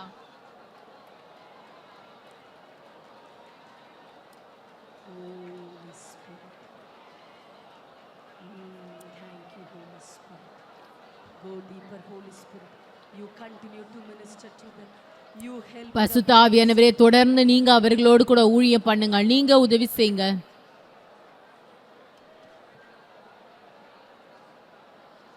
Listen. கவனிங்க. தயவு செய்து கவனிங்க. அமைதியா இருங்க. எல்லாரும் அமைதியா இருங்க. ஒரு நிமிஷம் எல்லாரும் அமைதியா இருங்க. என்ன கவனிங்க. Your eyes. உங்களோட கண்களை மூடுங்க. Just see him. அவரை பாருங்க. Just see him as a person. அவரை ஒரு நபராக பாருங்க. உங்க பக்கத்திலே உங்க கரத்தை பிடித்து நின்று கொண்டிருக்கிறார். He's telling you. அவர் உங்களை பார்த்து சொல்லுகிறார், நான் உனக்கு உதவி செய்ய விரும்புகிறேன். Me as your நீங்க என்ன ஒரு நண்பராக நீ எடுத்துக்கொள்வீங்களா? உங்களோட நெருக்கமான நண்பராக என்ன வைத்துக் கொள்வியான்னு பசுத்தாவே உங்களை பத்தி கேட்கிறாரு. me as a person. என்னை ஒரு நபரா நீங்க பாப்பீங்களா? என்னோடு கூட ஐக்கியமா இருப்பீங்களா? நான் உங்களோடு கூட உட்கார்ந்து பேசலாமா? Time together. நம்மளுக்கு ஒன்றா நேரத்தை செலவிடலாமான்ட்டு அவர் உங்ககிட்ட கேட்குறாரு. நீங்க சொல்லுங்க, பரிசுத்த ஆவியானவரே நான் செய்வேன் சொல்லுங்க. நான் செய்வேன். இந்த நேரத்துல Feel the longing of the Holy Spirit. பரிசுத்த ஆவியானவரோட ஏங்குதலை உணர்ந்து கொள்ளுங்க. Yes, he is working now. அவர் இந்த நேரத்துல உங்களுக்குள்ளா கிரியை செய்து கொண்டிருக்கிறார். நிறைய காரியங்களை செய்கிறார். நீங்க அவரை உணருங்க. ஒரு நபராக உங்க பக்கத்திலே அவர் நின்று கொண்டிருக்கிறார். Longing for your உங்களுடைய ஐக்கியத்திற்காக ஏங்கி கொண்டிருக்கிறவர் பரிசுத்த ஆவியானவர். இங்க நாங்க இருக்கிறோம். பரிசுத்த ஆவியானவரே, நாங்களோடு கூட இருக்க விரும்புகிறோம். உம்மோடு கூட நெருக்கமான ஐக்கியத்தில் இருக்க விரும்புகிறோம். Holy Spirit, today, பரிசுத்த ஆவியானவரே, இன்றைக்கு நீங்கள் எங்களோட சகோதரிகளை விடுதலை ஆக்குறீங்க. அவங்களோட உணர்ச்சிகள் உங்களோட கருத்தில் இருக்கிறது. நீங்கள் முழுமையாக பொறுப்பெடுங்க, நீங்கள் சுகப்படுத்துங்க, நீங்கள் விடுதலை ஆக்குங்க. நீங்கள் அநேக காரியங்களை செய்து கொண்டிருக்கிறார். அவர் தொடர்ந்து செய்ய போகிறார். இந்த முழு நாட்களும் அவர் தொடர்ந்து செய்கிறார். I hand over them into your hands. நான் இவர்களை உங்களுடைய கரத்தில் ஒப்பு கொடுக்குறேன். பரிசுத்த ஆவியானவரே, நீங்கள் பொறுப்பெடுங்க, நீங்கள் பொறுப்பெடுத்து நீங்கள் ஊழியம் பண்ணுங்க.